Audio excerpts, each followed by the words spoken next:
Things just got worse and worse and worse as the night went on. Again, valiant effort down the stretch for the Bucks. Just too little, too late. Let's go down and let's see what Coach Fletch and the rest of the crew has to say. As always, go Bulls. So let's head into the locker room right now and see what the guys have to say about that one. Wow. Where do the Buccaneers go from here? What an incredible atmosphere. What a good win for the Tampa Bay Lightning. They snapped a 7-game winning streak. How we feeling, Bucs Nation? It's time to party, baby.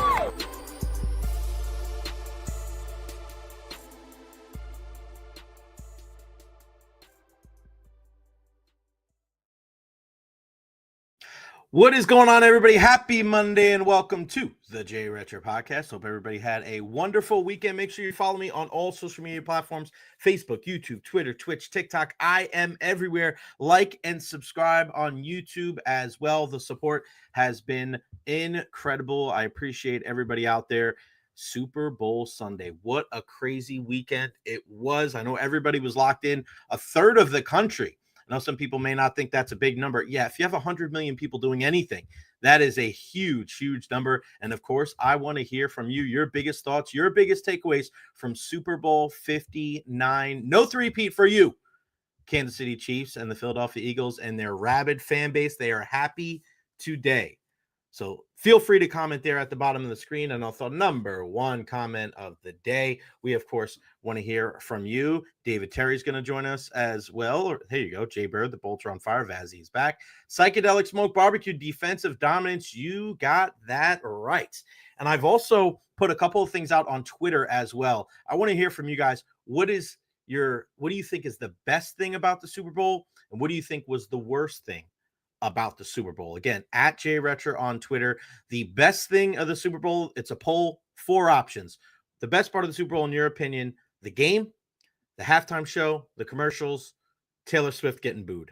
The worst part of the Super Bowl, in your opinion: the game, halftime show, the commercials, and the score bug at the bottom of the screen. I know a lot of people were not too thrilled about that. Jacobian stepping in. What's up, Jay? The Eagles may have blown the Chiefs out last night, but the Bucs still gave up fewer points. It's hard not to think back to that Super Bowl a couple of years ago where the Tampa Bay Buccaneers were able to defeat Patrick Mahomes and the Chiefs and only gave up 9 points. Dolan, what's up, buddy? Eagles whoop. Didn't see that coming. I'm glad we don't have a KC 3-peat and Lady Evil. How about them Lightning? We'll get into that a little bit later on today. Again, feel free. Comments, questions, concerns, get them all there. Facebook, YouTube, Twitter, /X. I am everywhere today. Head on over to the YouTube page. Make sure you like and subscribe and let your friends know as well that this is what we're doing every day at noon. It is the Recher podcast. You don't know where I'm going to be. Friday, I was over at the USF Baseball and Softball Complex. I might be at Amalie Arena. You never know where I am at. So make sure you go check me out wherever I am. And yeah, we'll go from there. What do we have coming up on the show today? Of course, we got some big time guests. Hey, Pops is chiming in. Hey, Dad, thanks so much for watching. I love you. 12:30 today, Ian Beckles will join us for the full breakdown of Super Bowl 59. We have the Beckles and Recher podcast every Wednesday at 3:30. So that's another reason why you want to like and subscribe to this YouTube channel right here. At 1 o'clock, what is the vibe up in Philadelphia? Well, our pal Buster. You may remember Buster. He was on 93.3 FLZ for a while here in the Tampa Bay area. Now he's up Q102 doing mornings there in Philly. He is insane. He is such a great personality. I love this dude. And if you saw the viral clip that went out earlier last week of a Philadelphia radio host calling restaurants in Kansas City and saying, "Go Birds," that was Buster.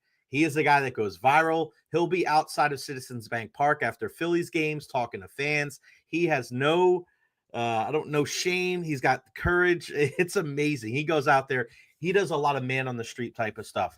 I love Buster, and I can't wait to see what he's got to say about last night's game and also just kind of the overall feeling there in Philadelphia. And then at 1:30 today, high school baseball is back here in Tampa Bay. We're going to talk to one of the champs. Jesuit Tigers head coach Miguel Menendez joins us on the program before they kick off their season tomorrow night. We've got Paulie Russo from the Tampa Catholic Crusaders tomorrow and some more guests throughout the season. I am off on Friday. Let's not forget, I have some personal things to attend to. Nothing too serious, but just to let you know, Monday, Tuesday, Wednesday, Thursday at noon, right here at the home base here on the Jay Recher podcast. So let us hear from you.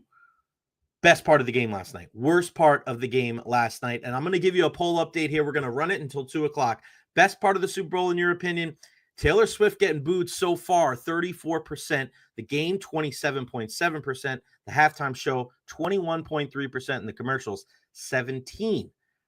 You can go vote on Twitter/X at JRetro. The worst part of the Super Bowl opinion. Number one, 50% say the halftime show. Number two, the scoreboard comes in at 24%.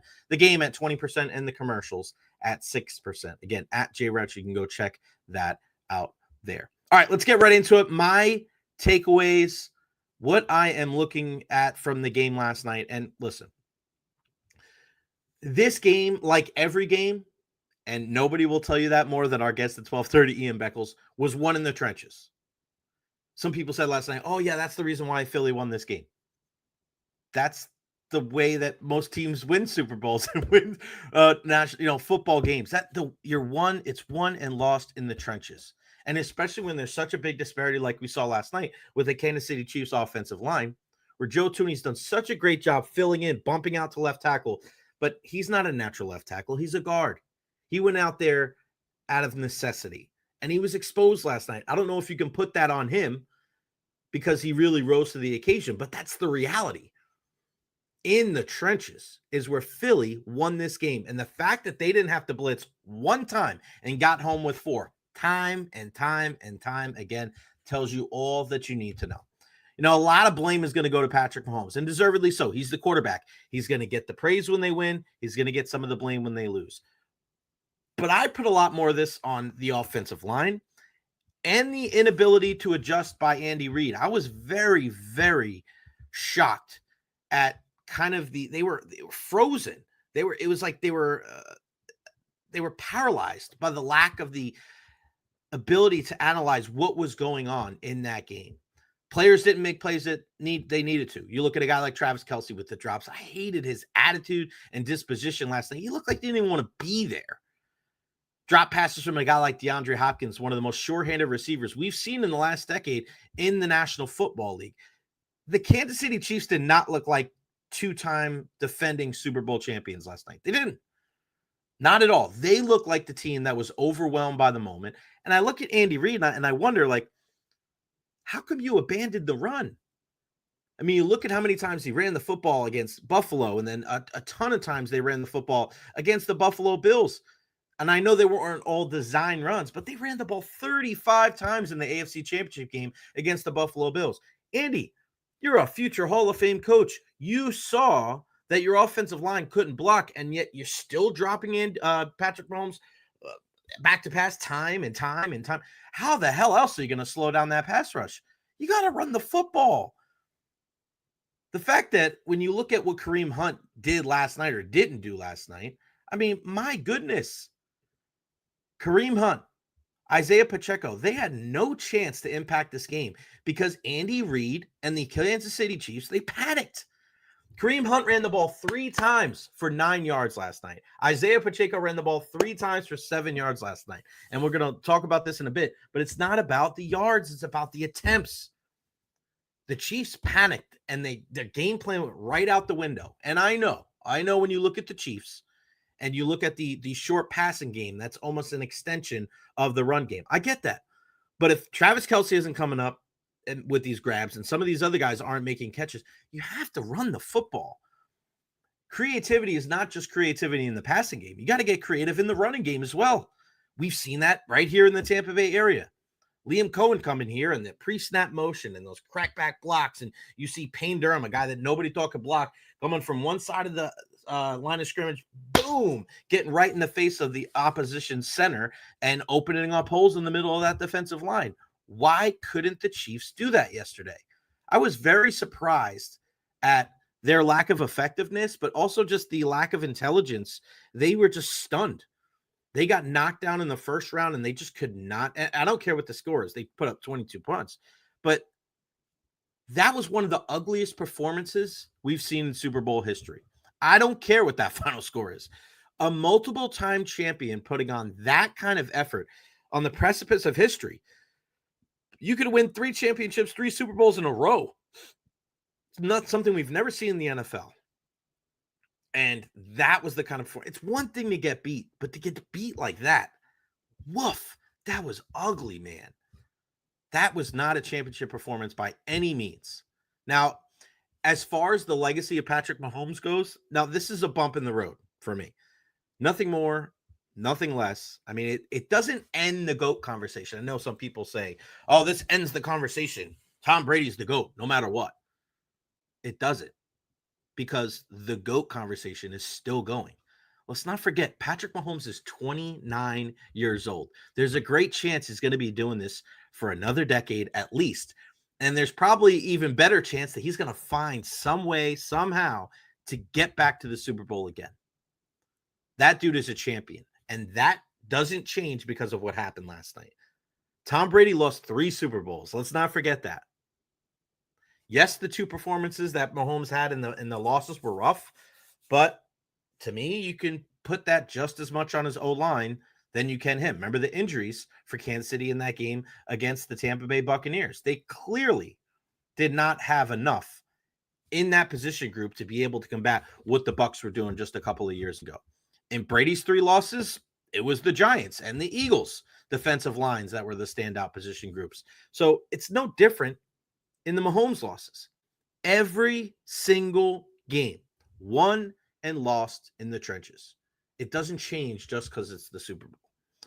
Now, as far as Philly goes, the defensive line, magnificent. Cooper DeJean, you're never going to buy a cheesesteak in Philly again. And even though Saquon didn't go off, Philly stayed true and handed him the ball 25 times. Ian said this before. I say the same thing. It is not always the yards. It's the attempts. It's staying with it. Run the ball, run the ball, run the ball. Wear him down. Help keep that pass rush off you. And then boom, big shot here. Boom, big shot there.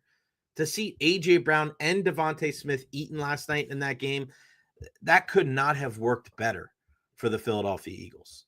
I thought that was just such a masterclass in what Philadelphia did last night compared to what Kansas City did. And there was a lot of people, myself included, that thought that there was a clear advantage in the coaching when it came to Kansas City versus Philadelphia. And last night, we were proven wrong. Nick Sirianni and Kellen Moore and Vic Fangio, they outdueled Andy Reid and Steve Spagnuolo. That's not an opinion. That's fact. Go back into that game. Watch from the beginning what the Eagles were doing and what the Kansas City Chiefs were doing. And listen, don't take anything away from Kansas City being able to stop the run. I thought they did a great job there. But if you're sending all of your resources to thwart whatever the hell that Saquon Barkley is going to do, you got to be able to cover everybody else. And they were unable to do that. Stupid penalties at inopportune times. That was not a game where you look at the Kansas City Chiefs and go, that's a champion. They didn't play like a champion last night, and it hurt them. And the fact that they didn't have just the foundation of what a good team needs to be good in tough games like that, right? I think one of the most underrated parts of the Kansas City Chiefs' success over the last couple of years is the way that they've been able to run the football when they needed 1 yard. A yard here, 2 yards here. They found a way. But last night, they abandoned any hope of that happening because they were throwing the ball. They made stupid mistakes at the worst times. That just did not look like an Andy Reid team. That did not look like the Kansas City Chiefs. Jake Cobian says, I think the way that Mahomes has lost both the Super Bowls should come into the consideration, though. Brady lost 3 Super Bowls by a combined 15 points. Mahomes has lost 2 by a combined 40 points. To me, that doesn't matter. At the end of the day, it doesn't matter. And we have this conversation.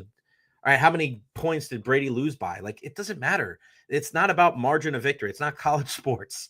It's not about college football in a regular season. You beat this team by 5 compared to beating this team by 25. At the end of the day, it comes down to one thing: wins and losses. That's it. It's not really deeper than that. You look back at that game against the Tampa Bay Buccaneers in the Super Bowl. Travis Kelce still 8 in that game, over 100 yards. People, remember that throw that Pat Mahomes had where he was like diving in the air and threw the ball to the end zone?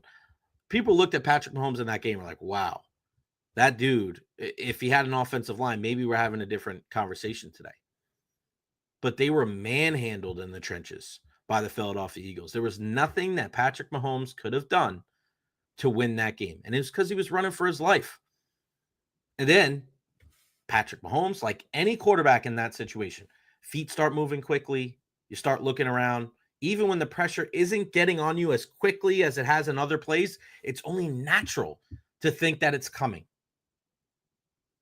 And if it shows, I mean, just look at it though, all right? 5 times in history, 5, one of the 2 or 3 greatest quarterbacks in the game have lost the Super Bowl. Let's just say, for argument's sake, the 2 best quarterbacks of all time are Patrick Mahomes and Tom Brady. Combined, those guys lost 5 times in the Super Bowl. Why? Because of pressure by the opposing defensive line.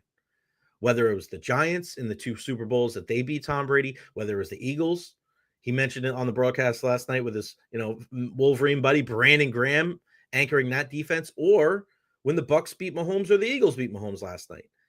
That is such a key part of winning and losing in the National Football League, is getting pressure on the quarterback. And another reason why I've been shouting to the high heavens to Jason Light and anybody that would listen, you have to get more pass rushers for the Tampa Bay Buccaneers. And it's not just one guy. Go back and watch the game. I mentioned that to my dad as we were watching it. There's just so many different names that contributed to the victory last night. It wasn't just one guy. You just look and you're like, oh, it's this dude and this guy and this guy. And it's another one. Guys you've never even heard of. And then you look at, wow, Milton Williams had 2 sacks last night. Yeah, it was him. Jordan Davis clogging up the front. He had a sack. Yeah, him too. Ajomo. Yeah, him too. J.L.X. Hunt, another guy. Brandon Graham, another guy. Just like, my goodness. Nolan Smith, Jalen Carter. I mean, I thought the Chiefs did a decent job on Jalen Carter last night. He had 2 QB hits, but no tackles, no sacks. But it just shows you when it's certain guys on the defensive line and you can rotate and rotate. And Josh Sweat was phenomenal last night. He's going to get paid in the offseason. 2.5 sacks from him. I thought you could have made a case that he was the MVP, but just more and more players on that D line. You can't just say, I'm going to get one guy. Can't. You have to throw numbers at that position because you got to keep him fresh. And the pass rush is not something that can stop. It has to be relentless. Even if you're not getting to the quarterback, you got to pressure. You got to force throws early. You have to get his feet moving. That's what we saw last night from the Philadelphia Eagles. That defense was incredible. Dave Velasquez looked like Vita, Sue, JPP, and Shaq in the Eagle uniforms. We need Miles Crosby or Parsons ASAP. I don't disagree. Get Trey Hendrickson, get Myles Garrett, get Max Crosby, get one of those guys.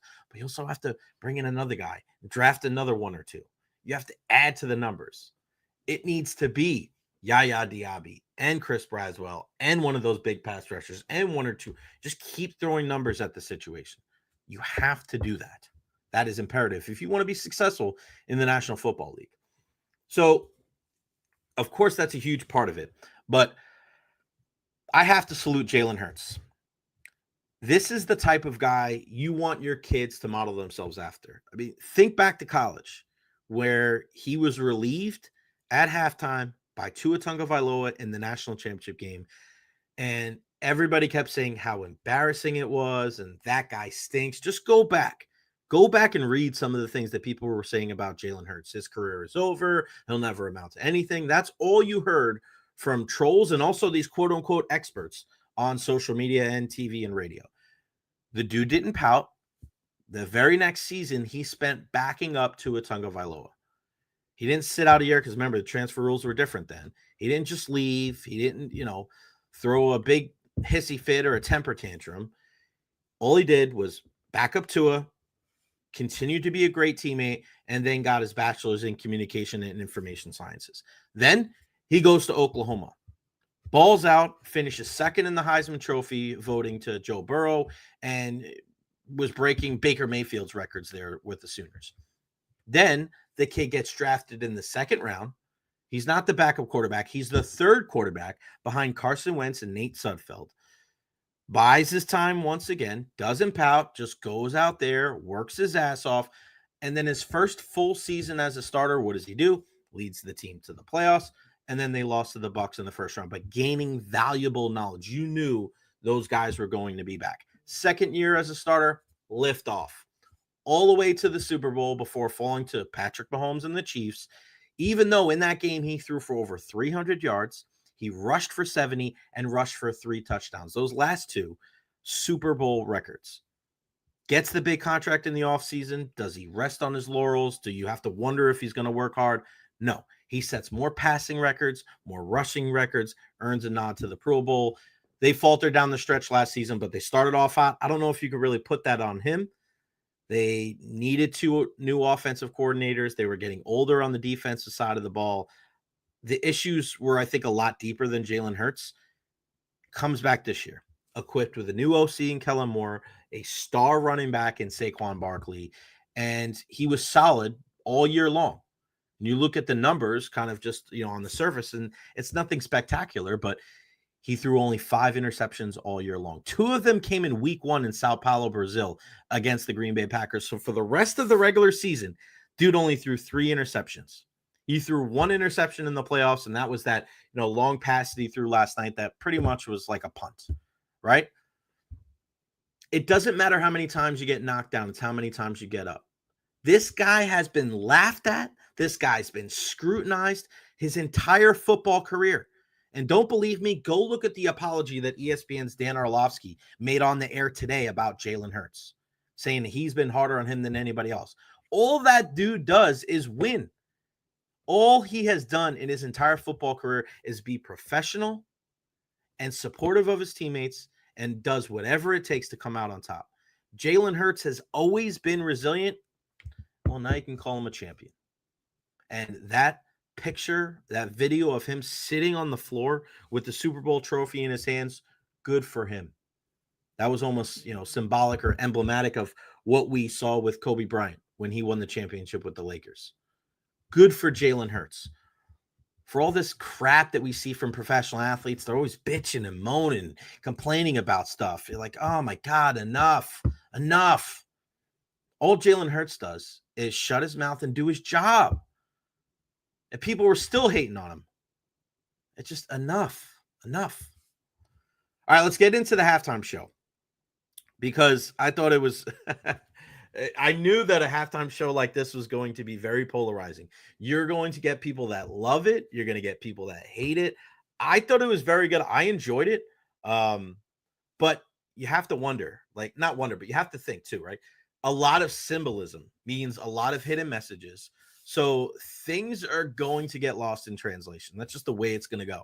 And when you have a guy like Kendrick, who is very monotone, right? He's not a guy that's very loud and boisterous. I mean, he's very detailed.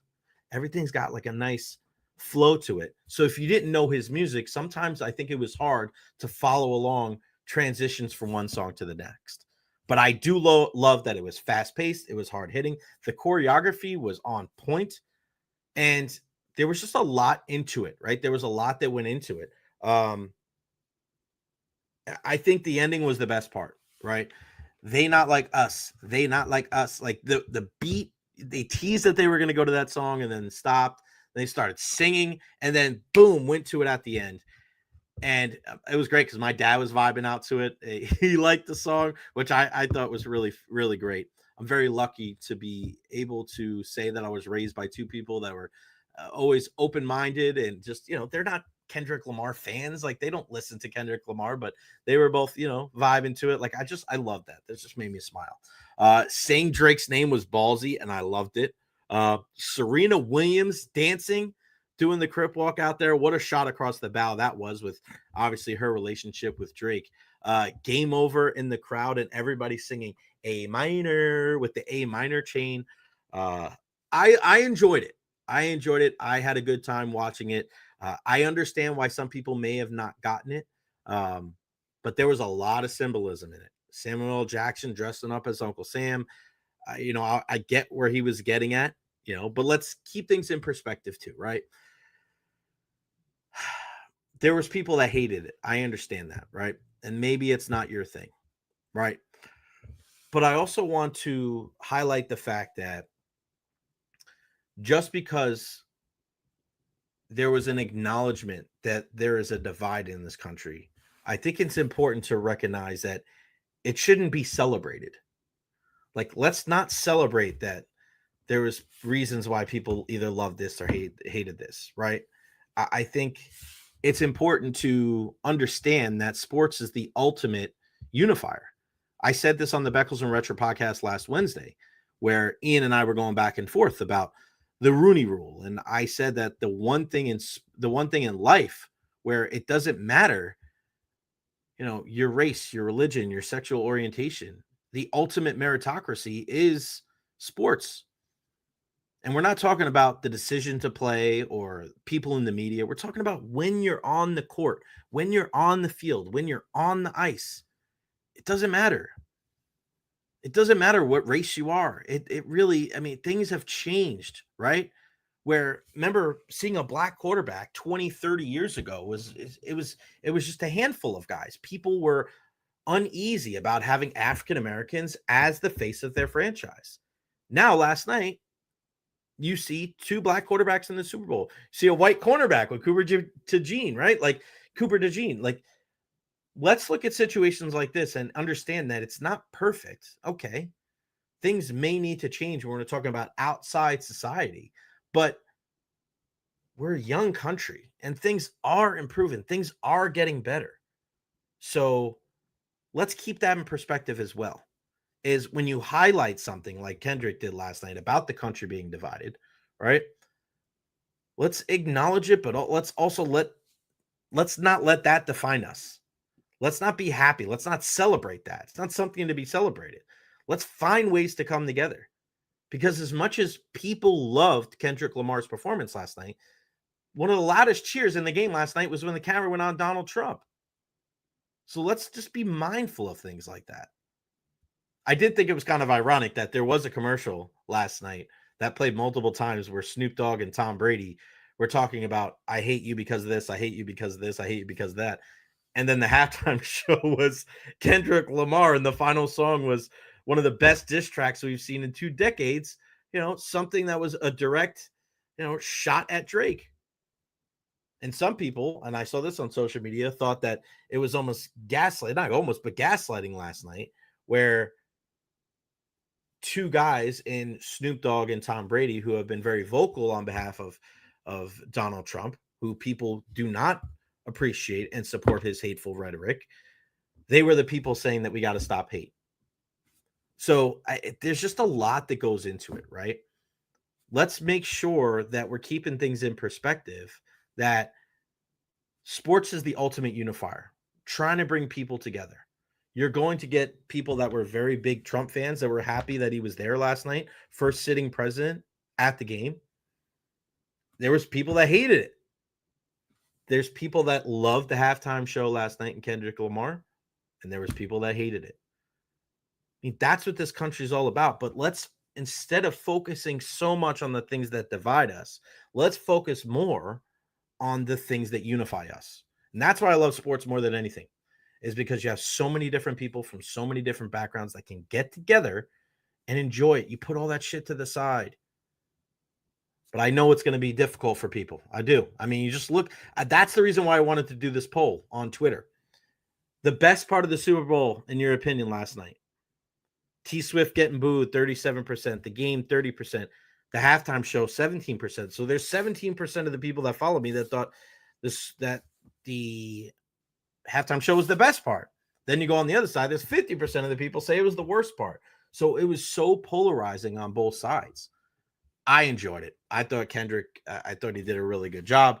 I don't know if he was I don't think it was the greatest halftime performance. I loved the one a couple of years ago with Dr. Dre and Eminem and a lot of the songs that I can vibe with. That was the music that I grew up on.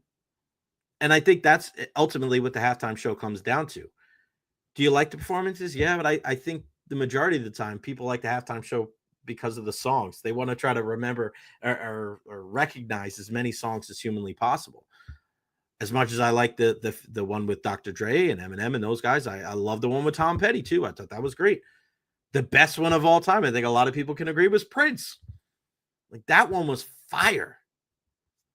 So, listen, it's just the way it goes. But we're going to keep that conversation going right here on the Jay Recher podcast. The only way we know how, with our guy Ian Beckles joining us for his weekly visit at 12:30. What's going on, brother? How are you?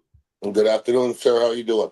I'm doing fantastic. Let's start right there, man. What did you think of the whole Kendrick Lamar and the halftime show and kind of the backlash where it's, you kind of typical. You kind of knew who loved the halftime show and who hated it too. Over here at a Dignitary, I think most people liked it. For myself, I thought it was choreographed well. I thought the music sounded good. I don't know if Kendrick Lamar is big enough of a star to do it by himself. Like, I didn't think that it was bad, but when you talk about having 50 Cent there and Eminem there and those big names, I thought that was a bigger deal. Right. The whole diss thing, it's kind of weird that a diss track is the best. One of the number one songs ever. I didn't think that would be the case ever in hip hop music. But poor Drake, he's my countryman, my former countryman. But poor Drake, I couldn't imagine him even watching the Super Bowl. I think that'd be tough. Who had who had a worse night last night, Drake or Patrick Mahomes? Patrick Mahomes at least got to the Super Bowl. Drake didn't win it in any way. Nobody said good. At least they brought his name up. I don't think anybody did that. So I will give Drake had a rougher night. I agree with you. It's kind of funny. Last night in like the first half or the first quarter of the game, a lot of people on Twitter, and I know you're more on Instagram and Twitter, but everybody's talking about how the biggest story of this game is in the trenches. And I said, wow, what a shock. Yeah, right. And it's not just the Super Bowl, Beck, right? It's not just this Super Bowl. It's not every Super Bowl. It's every single NFL game. And you and I were kind of going back and forth, but I don't know if anybody realized the disparity between the Philadelphia defensive line and the Kansas City offensive line, because, man, they owned it from the start and they did not let up. Well, you hit on the nose, I think. Well, I put money on Kansas City, so I'm not going to sit here and say that I know a whole lot of anything, okay? So, But I did say last week, if there's a team that's built to beat Kansas City, it's Philadelphia. And after the game, I don't think I could have been any more right about that.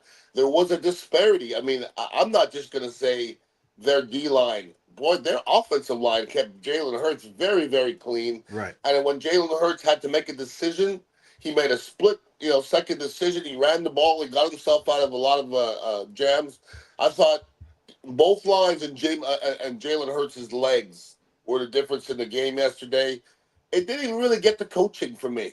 It really didn't. I think if you put Andy Reid on the other side and Sirianni on the other side, Philadelphia would have still won. It wasn't down to coaching. Philadelphia was just so much better in the trenches. I didn't think it was that far of a discrepancy, but they beat the crap out of Kansas City. That's real. The one thing that I didn't like when it comes to the coaching, and you and I are of the same vein of like, I think blaming the coaching sometimes is such an overblown part of sports. But the one thing I didn't like was that Andy Reid abandoned the run so early. 3 runs for Kareem, 3 runs for Isaiah Pacheco. And I was just like, damn, man. And I know that they like the short passing game as an extension of their run game, Ian, but that's the one thing that bothered me is you look at Saquon Barkley. And if I tell you before the game that Saquon Barkley was going to run the ball 25 times for only 50-something yards, you're like, damn, Kansas City probably did a good job. They probably hung in this game, but they got blown out. But what did Philly do? Even though Saquon didn't go off, Beck, you always say it. It's not about the yards. It's about the attempts. And if you're Andy Reid and they're just pinning their ears back and beating you with 4, you got to run the ball to kind of get some pressure off of Patrick Mahomes. So do you agree, at least in that aspect of like Andy Reid maybe could have utilized the run a little bit more to help out his team? Well, you're always better if you could run the football, but when you're down 17-0, there's times where the defense will give you 5 yards. You know what I'm saying? It's going to take a long time for you to score. Listen, in a perfect world, Andy Reid wants to run the football. that would have been the last thing on his mind last night. When you got to score that many points, I've been in games when you're down by 20-something points, and the coaches will tell you, you can forget about running the football, boys. Put on your track shoes. Here we go. So I think we got into that situation, and once you get into that situation, it is 100% unequivocally on the defense. When you can't run, when they know you're not running the ball anymore, or go ahead and run it for 5 yards. We're pinning it back. We're rushing. You might get 5-6 yards. Then you'll be 2nd and 4, but the clock is still ticking. Once it gets to that situation, it just leans so much to the defense. And Patrick Mahomes was seeing ghosts yesterday. He got hit early. He got hit often. And it got to a point where he was getting the hell out of that pocket. And there was nothing wrong with the pocket.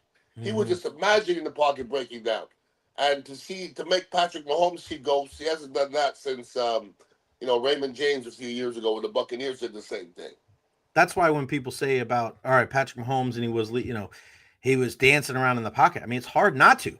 It's hard not to, because if you look at Tom Brady, I just said this before, if you say Tom Brady and Patrick Mahomes are the 2 greatest quarterbacks of all time, let's just put it like that, right? Regardless of where they're in. They both lost now combined 5 times in the biggest games of their lives. And why? What's the common thread between the Giants, the Eagles, and the Bucs is that they got after the passer and they won the battle in the trenches. So what do you say to those people that say the conversation of the GOAT is over and this defines Patrick Mahomes' legacy? Because I look at it as kind of hard, that conversation, when he's only 29. He's still going to be playing for another decade or so. Is this one of those losses, though, because it was probably worse than what we've seen from Tom's Super Bowls that is impossible for him to come back from? I hate comparing players. I just hate it. They're not the same animals, okay? And listen, I know that Mahomes and Brady play the same position, okay? We could talk about Jordan and LeBron, okay? They're two, you can compare them, that's fine. And well, Jordan's better because he won this many finals. Well, let me ask you this. LeBron's first loss in the finals when he was with Cleveland, if you put Jordan on that team, does that win the championship? Do they win? Probably not. We don't know that. Yeah. Okay, so let me ask everybody. And we don't know that. Question. Yeah, right. Well, let me ask everybody this question. If Tom Brady's the GOAT and you put Tom Brady against the Buccaneers or against Philadelphia yesterday, does he win? I dare you to say yes. No way. There's not a chance. So this is not rocket science. When Tom Brady wins, he gets pass protection, he gets a running game, and he has a defense that's balling out. What the hell? Mahomes didn't have any of that yesterday. So just comparing two people in team sports from results from teams, to me, doesn't make any sense whatsoever.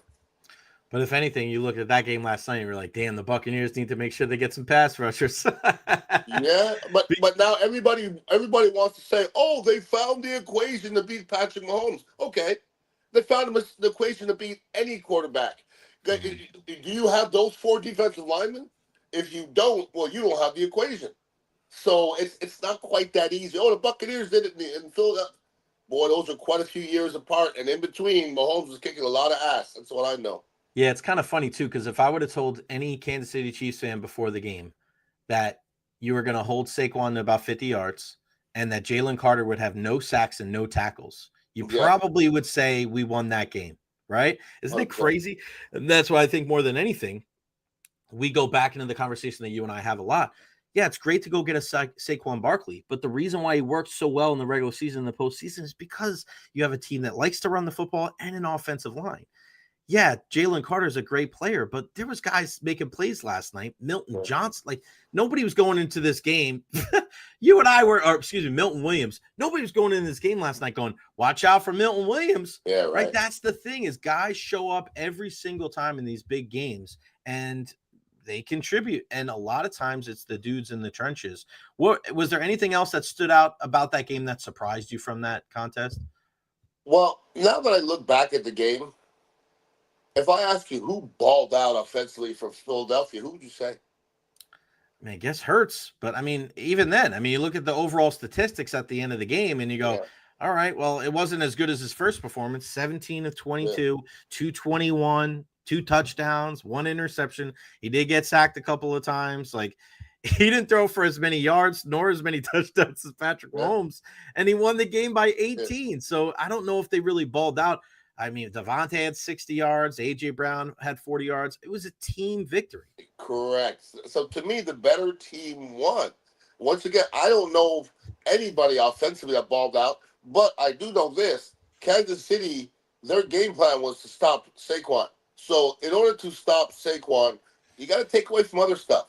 And they stopped Saquon, but they didn't really stop anything else. You know what I'm saying? Everybody kind of ate a little bit. Even though Saquon didn't get a load of yards, he still had his touches. Everybody kind of got theirs. You didn't really stop anybody. They didn't make any big plays when necessary. And like you said, at the end, if you would have looked at statistically, you go, wow, Kansas City probably won this game. When Philadelphia just figured it out. If they played 10 times, I don't know if Kansas City's beating them. That wasn't a fluke. Not that team. They were a better football team. Where does Jalen Hurts rank when it comes to quarterbacks? I know you don't love rankings, but we talk so much about these quarterback rankings and where people stack up. Mahomes is first, obviously, because of everything that he's done. And we look at the MVP performances by guys like Josh Allen and Lamar Jackson and, what Joe Burrow's been able to do. But Jalen Hurts has something that Allen and Burrow and Jackson don't have, and that's 2 trips to the Super Bowl with a Super Bowl championship.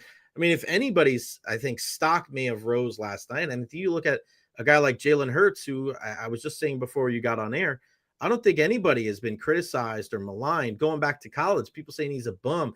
And you have been a fan of Jalen Hurts from the beginning. I know that aspect of the game, you and I are never going to be cheering for the Eagles. But you have been high on Jalen Hurts for a long time. And I'm going to post it on social. I want you to read it. I think you'd like it or watch it.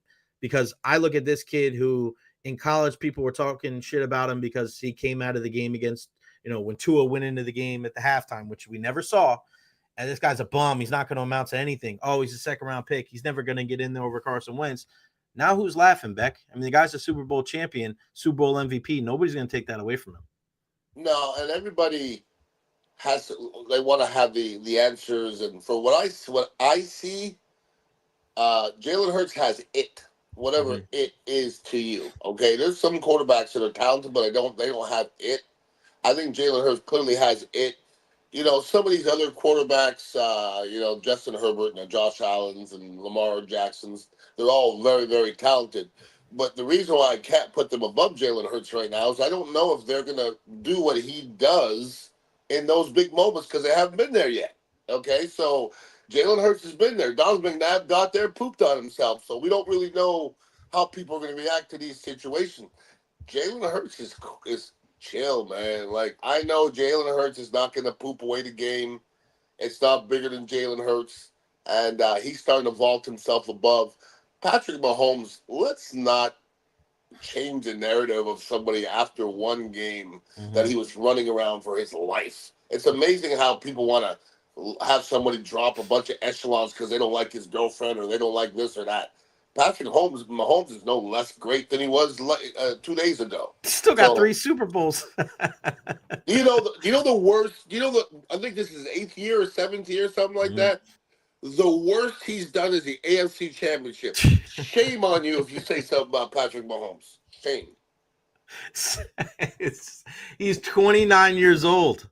Like, you're looking around there like, oh, man, now. And I even got into a little bit last night, like, well, if Andy Reid's at the end and Travis Kelce is at the end, maybe, Joe Burrow and Lamar Jackson, Josh Allen, but it's just like Patrick Mahomes is also phenomenal. He's a first ballot Hall of Famer right now. If Patrick Mahomes retired right now, he'd be a first ballot Hall of Famer.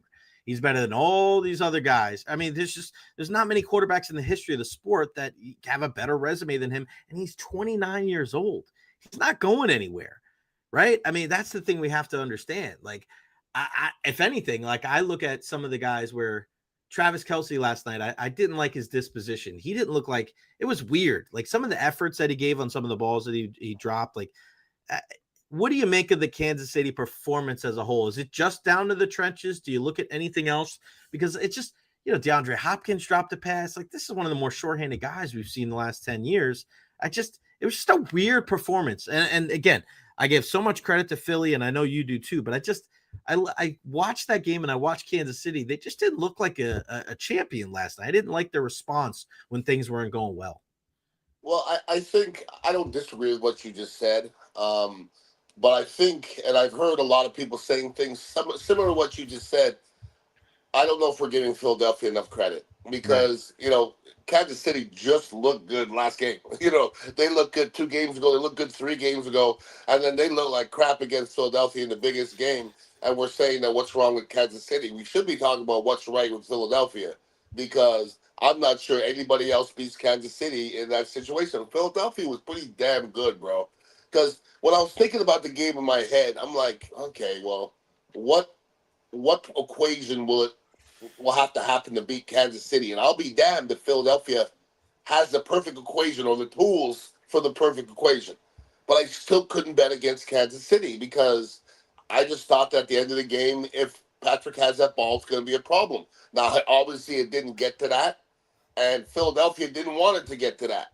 But it was really evident early in this game that Philadelphia wasn't having that, bro, because they didn't let Patrick Mahomes breathe all game long, and at the end it was an 18-point game. It was not even close to that. It wasn't that close. The score was not indicative of how not close that game was. Yeah, I'm with you, and I think as we go into the game, you try to analyze it for what it is, but there's so many unknown things and unspoken things about sports. There's historical perspective, right? You look at it and you say, yeah, you may be better here, but then I think in the Super Bowl that you could say both. I think you could argue that in both of the Super Bowls that Kansas City beat San Francisco, on paper, the Niners had a more talented roster. So that's why I think a lot of people had reservations of going against Kansas City because they've proven that even if they don't have the advantage in talent, that they can still win the game. But every game is different, and that's why you have to go out and play it. And I'm with you. You look at Philadelphia and you just go, I think it was more of what they did rather than what Kansas City didn't do.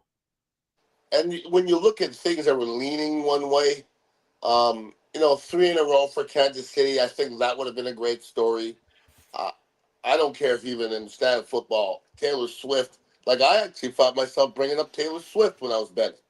And and now I look back and it's sad, but I was like, wow, I'm not a Taylor Swift fan by any means, but I'm like, they don't want Taylor Swift to be upset. Kansas City has to win because she has to smile because they got to show her 98 times and blah, blah, blah. So it didn't turn out that way. Kansas City is a Hollywood team. They're Hollywood, okay? They're probably the most Hollywood team.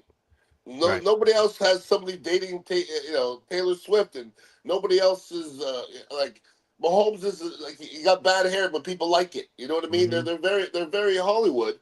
So when they lose, people are going to pile on, man, and they're going to continue to pile on, and they're going to say the window's closing. But that's all hate because next year, you wouldn't bet your house that Kansas City won't be in it because I won't be shocked. No, I'm with you. What was your take on? Did you like Super Bowl? The commercials or anything like that? Any of them stick out to you? Did you pay attention to the commercials at all? Yeah, I did the Mike Calter show this morning, and I'm trying to think of the ones that stuck out. I like the Seal Mountain Dew one. That was the Seal one was cute, I'd say. I don't know how many people in this generation know Seal, but we were good with it. I'll be honest with you. I don't really get too much into the commercials. I just give a little chuckle here and there. I don't find there's that much creativity in it anymore. No, it seems dull, man. Like $8 million to spend on these commercials, and you just look at them and you're like, there's a couple of right ones, and it's just like I just think it's getting worse. I don't know if I'm getting more more ornery in my older age, but it didn't stand out. Like it wasn't like, oh wow, that was a good one. That was a good one. Like there was no competition. Like. Well, it seems like there used to be you'd be waiting for the Clydesdale ones or the Geico ones, but what are we waiting for now? There's nothing really all that creative anymore. It seems like. Yeah, I mean the Clydesdale one was a little baby Clydesdale, moving a keg up the hill to a bar. I was like, all right, like that was. Just meh. Like that's the whole thing. It's like the whole thing was kind of like that. What did they have to say on Calta today about meeting your boy John Randall? It was funny. Somebody texted me and said, "Hey, we ran into Randall Cunningham, and he says hello, and that he used to room Oh with yeah. you. And I'm like, no, I didn't room. I didn't room with Randall Cunningham. You crazy? He must have CTE. What they said Randall. They meant John Randall. Ah. So when I saw the interview with John Randall brought my name up out of the blue. As, oh yeah, I used to room with Ian Beckles, and Mike Calton was like, what? Like, why would you bring that name up? So that was kind of fun. Um, John Randall, I played against him 15 times. We did room together here in Tampa way back in the day. Um, it's not something you want to do 15 times, but now that I look back, I almost should put it on my tombstone Right. because most people don't survive 15 times against John Randall. They don't. A lot of them don't survive too, to be honest with you. How did it go though? The 15 times. Yeah. Well, I'm not going to say I'm a historian of football, but I remember almost everything in a weird way. The other day, Tom Ponzo was asking me, he goes, you know how many penalties you had in your career? And he told me how many, and I started to ramble them off. Like, I remembered when I got penalties. So I remember weird stuff. I think I gave up one sack to John Randall in 15 That's times. He pretty had a lot good, of man. sacks. He had a lot of Pretty sacks, so good. that's pretty good. Who was the guy that you think out of all the big names outside of him, who do you think you did the best against? Reggie White. Yeah. Well, I mean, my thing is, I blocked the Reggie Whites and the John Randall and Chester McLaughlin and Howie Long and those type of names. Those are all Hall of Fame names. I blocked them well. But then if you ask me about Frank Warren and Keith Hamilton and some guys like that, they weren't the biggest names, but what they had was hard to deal with. So What was sometimes what it's was not so about the different? big names. What was so different about those guys? They were big. They were tall. Yeah. Reggie White was tall. Reggie White tried to use leverage, and that was kind of my strength. John Randall was he had a lot to deal with, but I matched up well with him. Keith Hamilton and Frank Warren were just like 6'7", long arm, mean leverage players, and I just didn't match up. I didn't match clearly. I did not match up well against them because I would not want to see that film. It was not pretty. What is going on within the trenches and everything at the Dignitary Kava House and Cigar Shop there? Well, I mean, we're going through our little thing, and we have cigars now. That you say we were not really a cigar shop, but we have cigars. We have cigar nights on Thursday. In the trenches, we're gonna right now. We're just kind of putting together. I'm getting a few of my former teammates together. We're gonna start interviewing them in the off season. I did Martin Gramatica a couple weeks ago, and we're gonna start interviewing some old school dudes. And I think people want to hear from some of these kind of where are they now type of thing. And I know 620 said they were going to air it. So, just staying relevant and trying to bring some old school cats back into in the limelight. You know who else has been saying that the battle was won in the trenches? My Uncle Wally right here chiming in saying great stuff. He was on the board, Beck, and he knew the deal. Uncle Wall, he was saying the trenches, that's where it's won and lost. And he's a big Giants fan. He's been saying that the Giants need to fortify those trenches on both sides of the ball. So if you can, tell him that he knows what the hell he's talking about. Uncle Wall, I feel for you as a Giants fan, and they got to do a lot more than that, brother. we need a quarterback, a running back, this guy, that guy. It's gonna be a long time. Ian Beckles, follow him on all social media platforms at Ian Beckles. Make sure you check out the Beckles and Recher podcast right around 3:15, 3:30 every Wednesday on YouTube. Beck, appreciate it, brother. Enjoy the rest of your day. Show your shirt, dog. One love. Oh yeah, I forgot I got the Dignitary. Dignitary, baby. Let's go. Oh, this is one of my favorite shirts too. That's what I'm talking about. And I got to rock my pink joints with it too. That's what I'm talking about. All right, one love, my brother. All right, kid. See you, man. The one and only Ian Beckles. Go ahead. Go support him every venture that he's got going on. But as Uncle Wally said it, as well as Ian Beckles said it, it was about the trenches, man. It's about the trenches. That's what you got to focus on. If you're trying to build your team, you got to build from the inside out. Yes, you need skill players. I get that. You need a good quarterback. You need guys on the outside. I'm not diminishing what A.J. Brown and Devontae Smith and Saquon Barkley and Jalen Hurts bring to the table. Of course not. However, why are you successful year in and year out? Why are you a team that's always going to be in the playoffs and going to be battling? It's because you're building in the trenches. Look at how the Philadelphia Eagles lost what some people may say is a Hall of Fame center in Jason Kelce.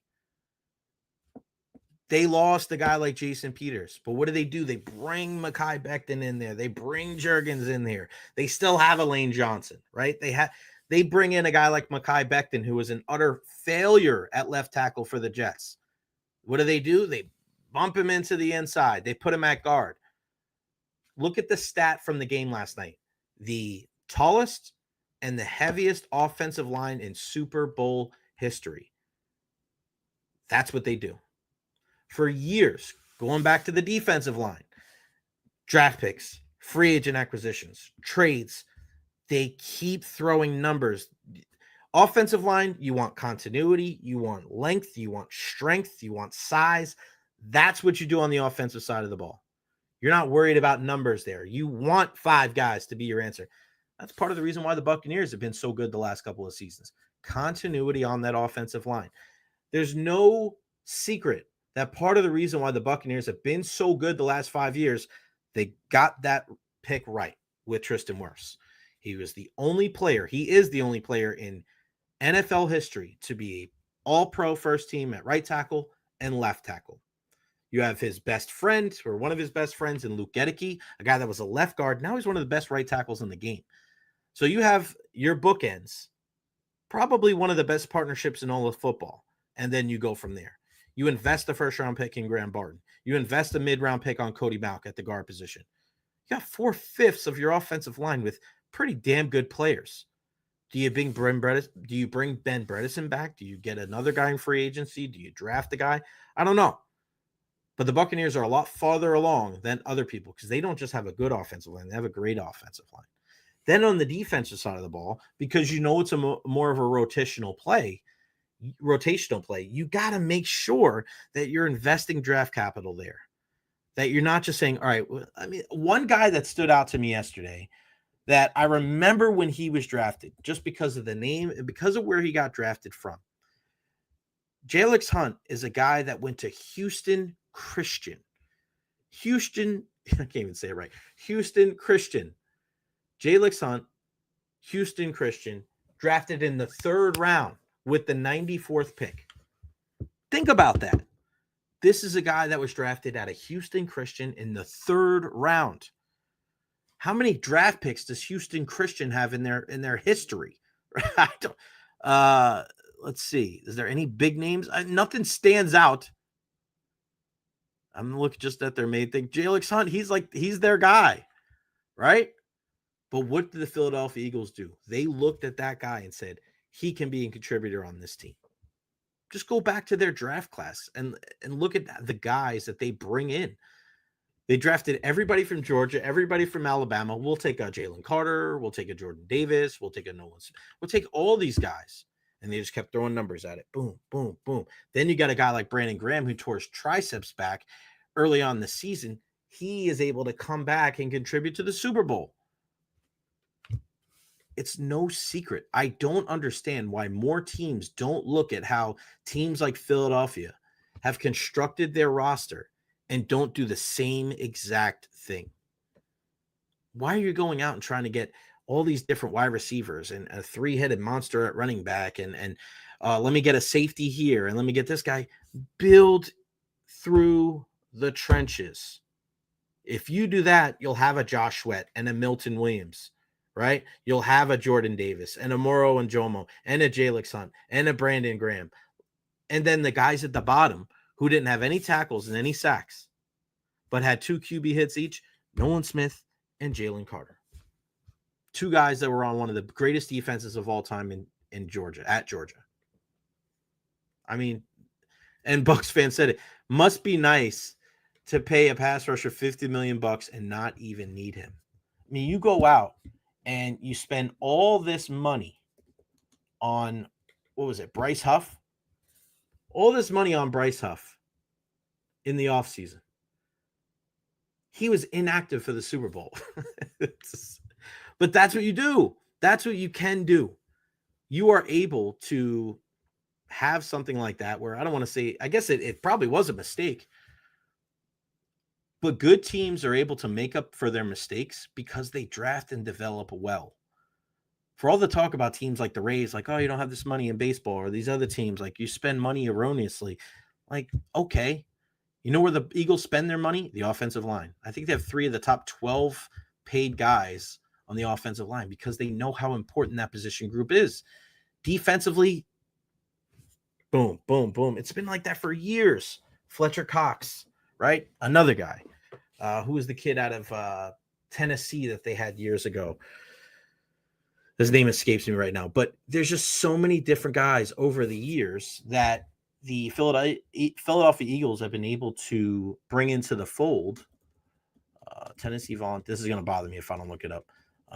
Defensive ends, Philadelphia Eagles. Barnett. Derek Barnett. That's the guy. I got it before I looked it up. Thank God. Derek Barnett. There's another guy, right? Time after time after time after time. So if you're a fan of a team and you look at what your club is doing in the offseason and they are not trying to find a way to fortify their offensive line and defensive line, there's a really good chance that they're not going to be good enough. Look at what the Buffalo Bills, there's another team, one of the better offensive lines in football this year. They ran the football.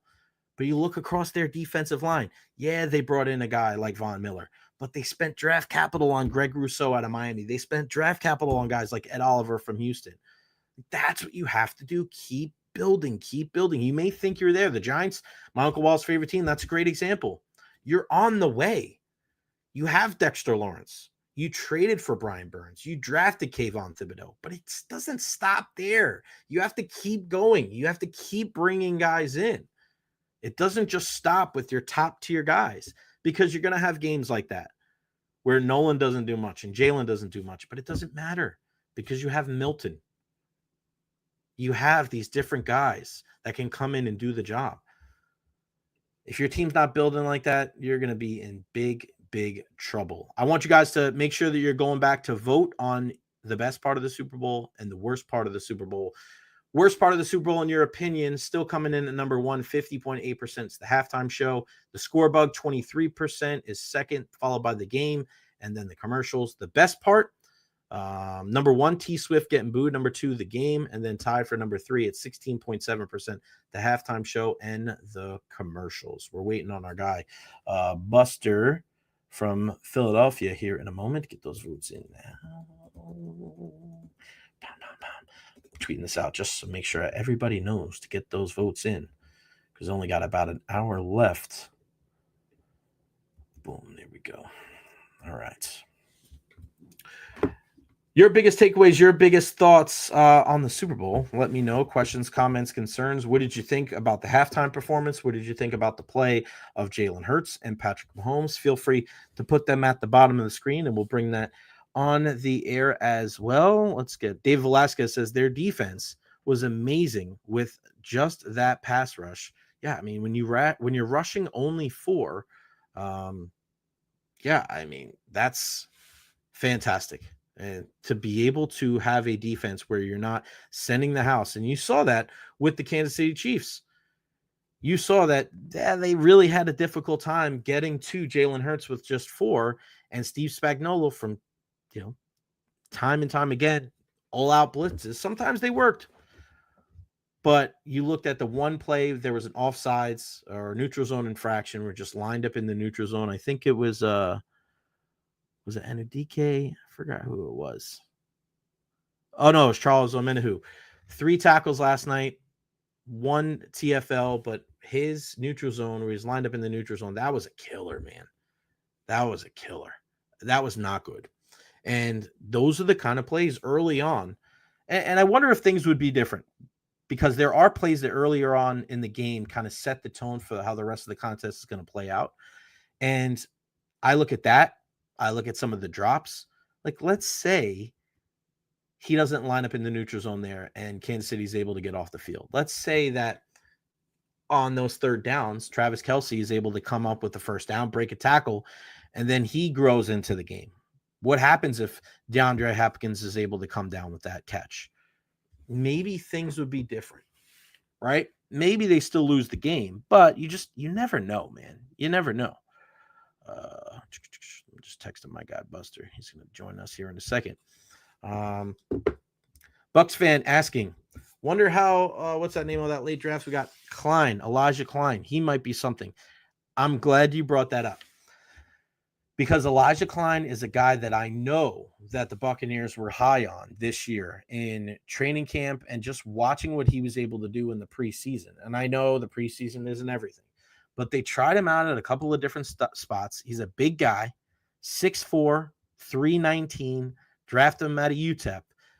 I wouldn't be surprised if he was a guy that got an opportunity to play in that spot for the Bucs next season. And if he gets that guard position, I that's ideally what the Bucs would like. Because if Klein can step in and do a better job than Men Bredesen and win that position, I mean, what more can you ask for? That's what, because you're not going to have to pay a guy a ton. Late round draft pick, you get him in there, continuity. He's already been in the system for a year, and then you can focus your free agent efforts and your draft capital on other positions. I like that. Let's see where Elijah Klein goes as far as, what position. Maybe they'll lock him in at the guard spot. He has to, right? Because he's not going to be a tackle, right? He's not going to play center because Graham Barton's going to be the guy there. So, yeah, I wouldn't have an issue with that. He's one of the guys that I'm certainly keeping an eye on who makes that jump from year 1 to year 2. So I'm excited. I'm jacked up for Elijah Klein, and I know you will be too. Follow me on all social media platforms, Facebook, YouTube, Twitter, Twitch, TikTok, a little bit of everything. Make sure you like and subscribe on YouTube as well. We're trying to grow this thing as big as humanly possible. And you want to talk about big, and we're talking about big. Let's go, Birds! My guy, Buster, from up there, Q102 up there in Philadelphia. You remember him from down here in the Tampa Bay area on 93.3 FLZ. We miss you. We love you. I'm not a Birds fan, not an Eagles fan, but I'm happy for you, brother, because you put the effort in, and I loved. And the video, I know there was people all over the country watching you calling the restaurants in Kansas City last week, just saying, go Birds, bro. It's great to see you. I'm happy for you. How are you, buddy? Dude, you're the man, Jay. Good to hear from you. You'll have to excuse my voice, but I think you can understand what happened. I'm actually today, I'm going to be calling all those same bars in Kansas City and give their staff an opportunity to join a winning fan base. Nice. Yeah. So we're taking applications now. If you can climb poles, if you can scream "Go Birds" and well enough to knock down half your house. All right. If you think you can root for Philly the right way, we'll see you here Friday for the parade. I love that, man. You are so damn creative. And I was telling people before when we started the podcast about you and your man on the street stuff and being able to go up to Philadelphia fans after games are over, whether they're happy or despondent, whether they're Eagles fans or Phillies fans. And you were actually down in New Orleans during Radio Row during the week. What was that like? What were some of the things that stood out to you as you were kind of walking around seeing the pomp and circumstance? Yeah, I mean, the vibes were electric. I would say as far as fans go, it probably goes 60-40 Eagles. Mm-hmm. But honestly, that's why I had to get there. I wasn't there for the game. I had to host a watch party in the center of Philadelphia last night. I landed back home in Philly at 5:45, changed in the car, got to my gig right before kickoff.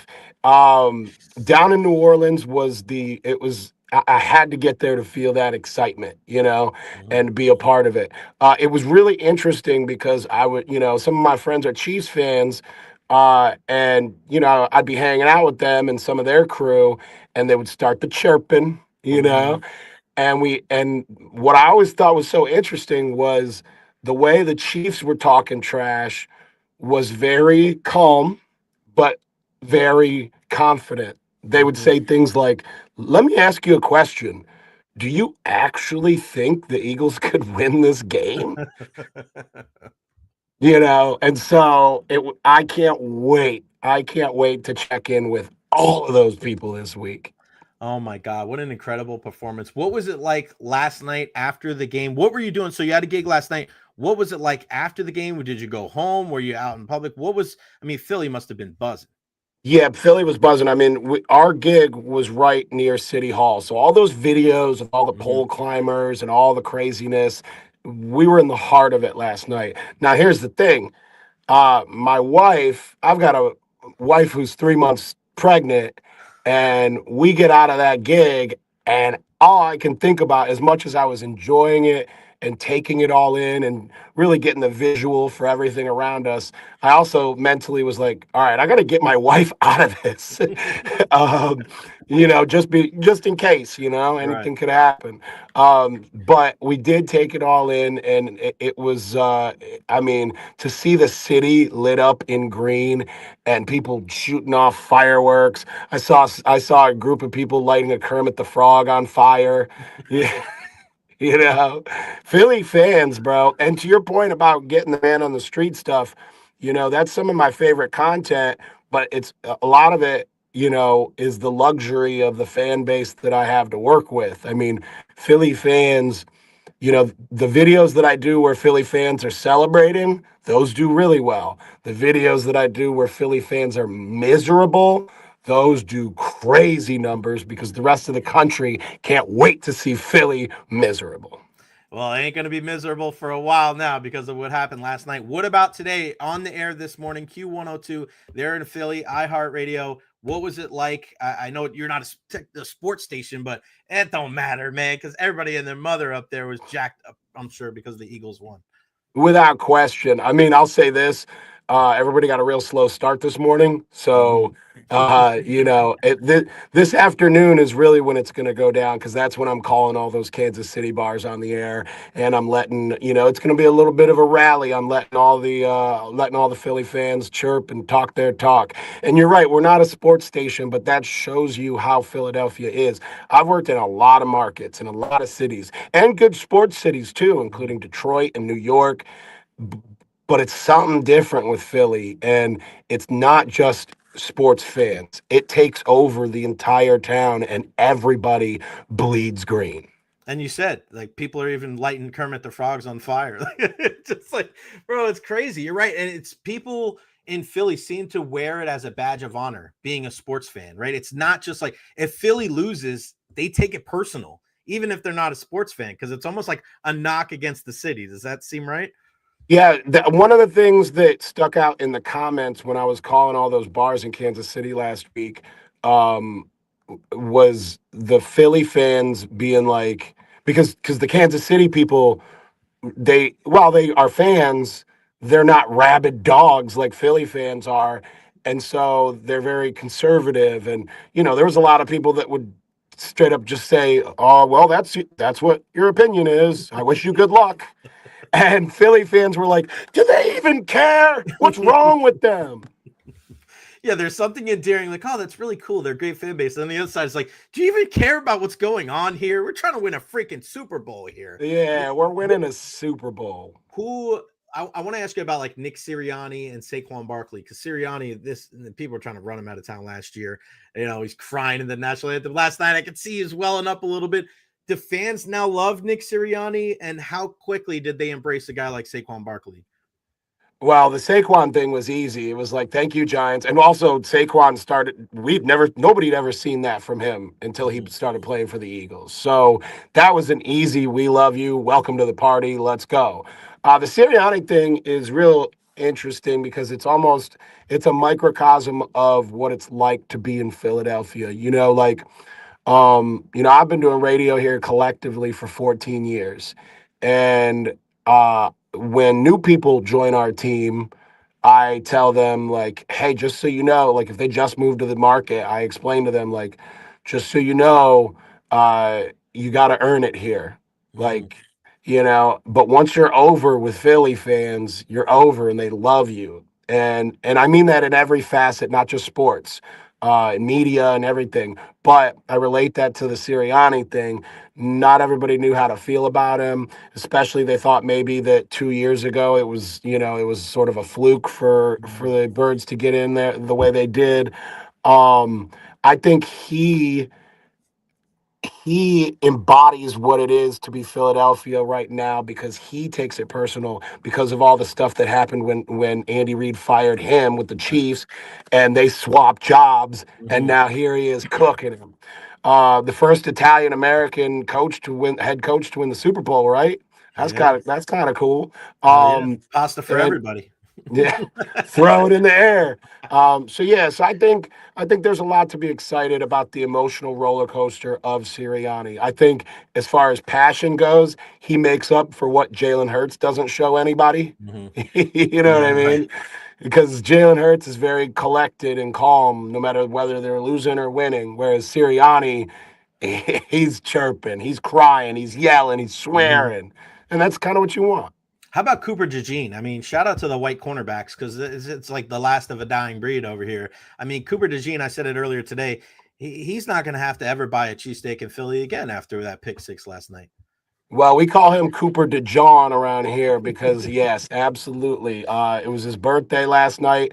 I had 2,000 people after his pick. I had 2,000 people screaming singing the happy birthday song to him last night. And you know he's a cute kid. You know Mhm. everybody's like, yeah, come on, Coop. Yeah, I love that. Who's your favorite celebrity Eagles fan? Bradley Cooper's up there. Okay. Um, Yeah, I love his passion. He was out in New Orleans giving out free Mhm. cheesesteaks. Kevin Hart is real cool. We did he came by and I guest saw that. co-hosted, That's yeah, our great. tailgate a couple weeks ago, and he's a lot of fun. But I think this year right now it's kind of not hard to love Gilly. And I don't know Mhm. how much the rest of the world knows about Gilly. He's a Philly rapper. He was signed to Cash Money back in the early 2000s. He's a far bigger podcaster now than he ever was a rapper. Right. But he due to social media, he conjured up this whole theme with him being like the super fan. And because the players all know him, they let him in the locker room. I mean, he was leading them out on the field with the Mhm. flag. And then every game doing the post game celebration with the blow to whistle. I mean, so I'd say he is kind of that due to that moment. Yeah, it's funny because actually you just mentioned it. Kind of the two guys were. He was just. I saw a video of him thanking Cooper DeJean's mom after the game for birthing him. It was so funny. I'm like, that is so classic Philadelphia, man. Yeah. I'd be remiss if I didn't talk about this when you came on, but of course you already used the wrestling term with getting over. What did you think about Jey Uso winning the Royal Rumble? Loved it. Yeah. Loved it. I was saying to a couple of my friends before the Rumble, I was like, man, I know who the guys are that we all think are gonna Mhm. win. I was like, but wouldn't it be sick if just a rando won it? And I Mhm. wouldn't call not that Jey Uso's a No, rando because I'm he's I'm with you not. though. No, because everybody thought it was going to be Punk, Cena, Roman Reigns, Rollins, Drew McIntyre. Like he was fifth, sixth, or seventh favorite to win the entire thing for sure. Yeah, I think he was plus 1,500 on Bet Mhm. Parks out here. But and then when it got down to him and Cena, of course, you're like, oh, this is how it. Okay, all Right. right, all right. So I loved it. I loved it the next night when he came out and got his flowers from the audience. It's cool to see Jey Uso. I also try to think about it like I'm sure you've seen some of the same videos I have of like little kids who love Jey Uso, Right.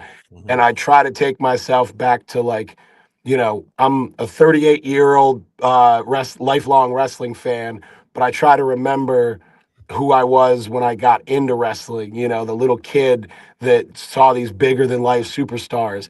And when you saw that one kid on that one video where he was crying Mhm. because Uso won, and you could see his nervousness when it was him and Cena going back and forth in his hands, and he was like, he wanted to run through a wall. Mhm. Right. And so it was so exciting to see that. So I think I love the Jey Uso thing for the Jey Uso fans more than anything.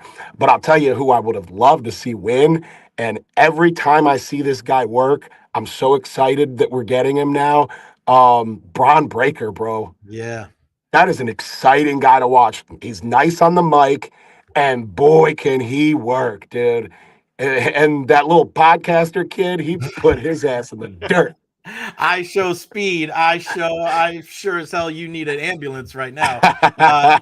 I'm with you, man, because the Uso thing was great. Because if he loses to John Cena, it's like, man, you gave it the good old college try. There's no shame in losing to John Cena in his last Royal Rumble, and then he wins, and it's like, whoa. And people are gonna bitch and moan about whatever they want, right? It's always when it comes to WWE, they go, it's so predictable. And then when Jay wins, why did Jay win and not somebody else? It's like, oh my gosh, people like that are never gonna be freaking happy. Before I let you go, how do you think WrestleMania is gonna shake out? Because I'll give you mine first. I think they're going to have a three-way match between Cena, Punk, and Cody Rhodes. Because people are looking now as it's going to be Punk, Rollins, and Reigns, but how does that satisfy Punk being in the main event? I think he probably wants to be in a one-on-one match, but if he was in a triple threat match, him being in there with Cody, the champion, who's a buddy of his, and Cena in his final WrestleMania, I think Punk would be like, hey, man, to be a part of this would be kind of cool. So I think it's going to be Punk, Cena, and Rhodes, and then I think it's going to be Reigns and Rollins. I'm not sold on Jey Uso and Gunther being a one-on-one match because we've already seen that. So how do you kind of make out the top of the card there? Well, I think you're going to have, nowadays we have two main events, right, all the time. I think you're going to have the ceremonious end of Cena, the tearjerker, man, what a goat. You're going to have that match probably Saturday night. The give it up for him on his way out, grandstand. And then you're going to have the next night the workers main event, and I think you're right. I think Cena's last fight could be a three-way, but I think there's one name you're ruling out, and I think this goes back to Saturday being what Saturday needs to be for Cena is him and Rock. Yeah. You think he's going to come back? I think he's got, yeah, I do. I would love to see John Cena versus The Rock in a straight up one-on-one. Give me all the spots. Give me everything. That's candy. That's easy.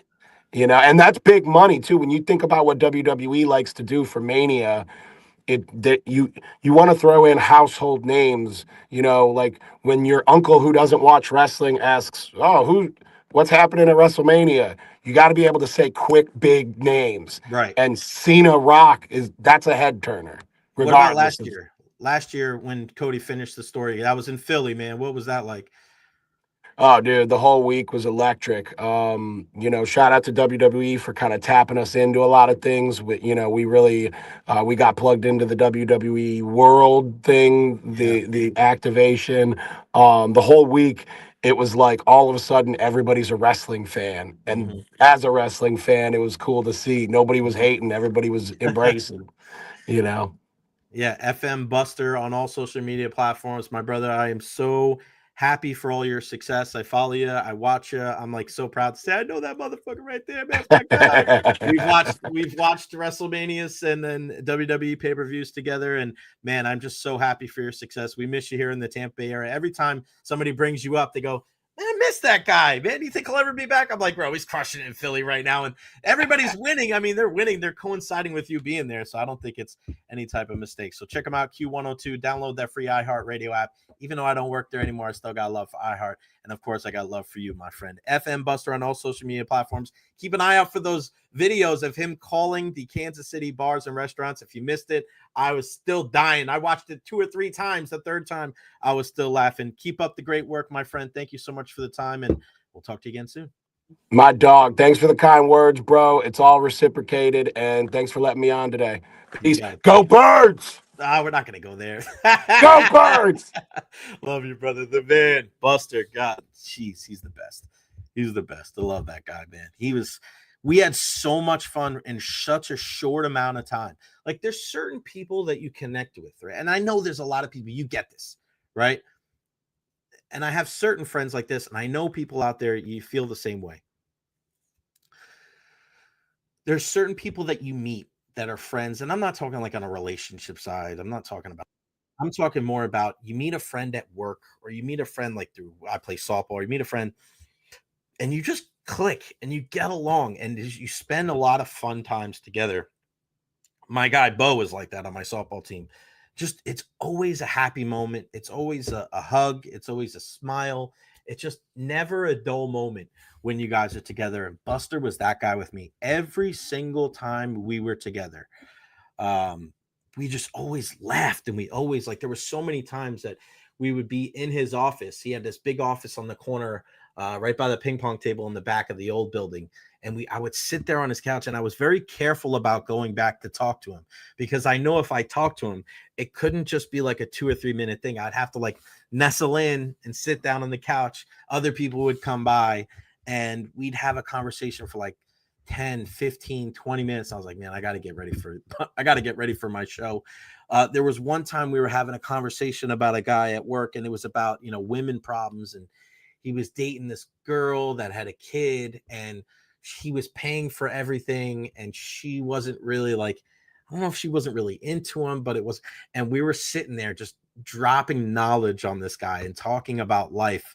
And it was just, even though it was funny, like, we're not taking anything away from it, but it was just so funny how we got together, and we were just not making fun of him because he was laughing too, but it was just one of those things where, but she's doing this and you're buying diapers and you don't even, like, you guys have been dating 3 months, and he just, the answers that he was giving us.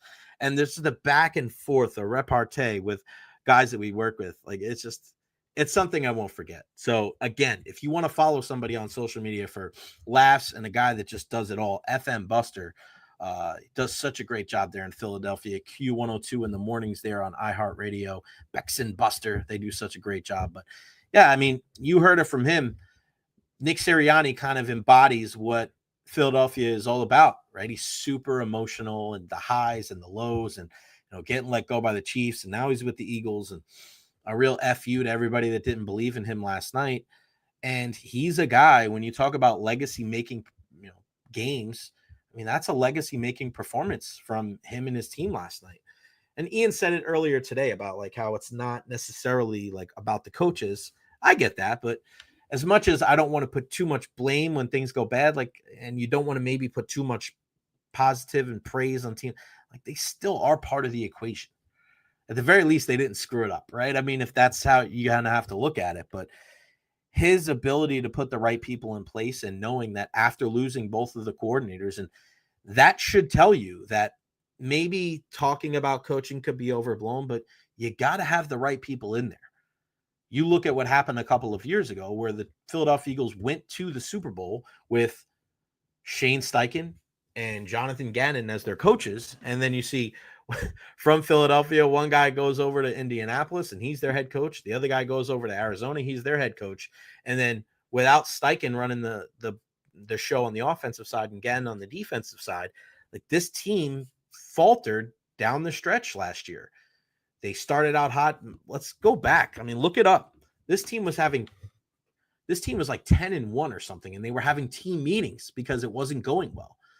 And I remember on the outside going, how the hell, this team is that good and that talented that even though their record puts them far and above anybody else in the conference, they know something's not right.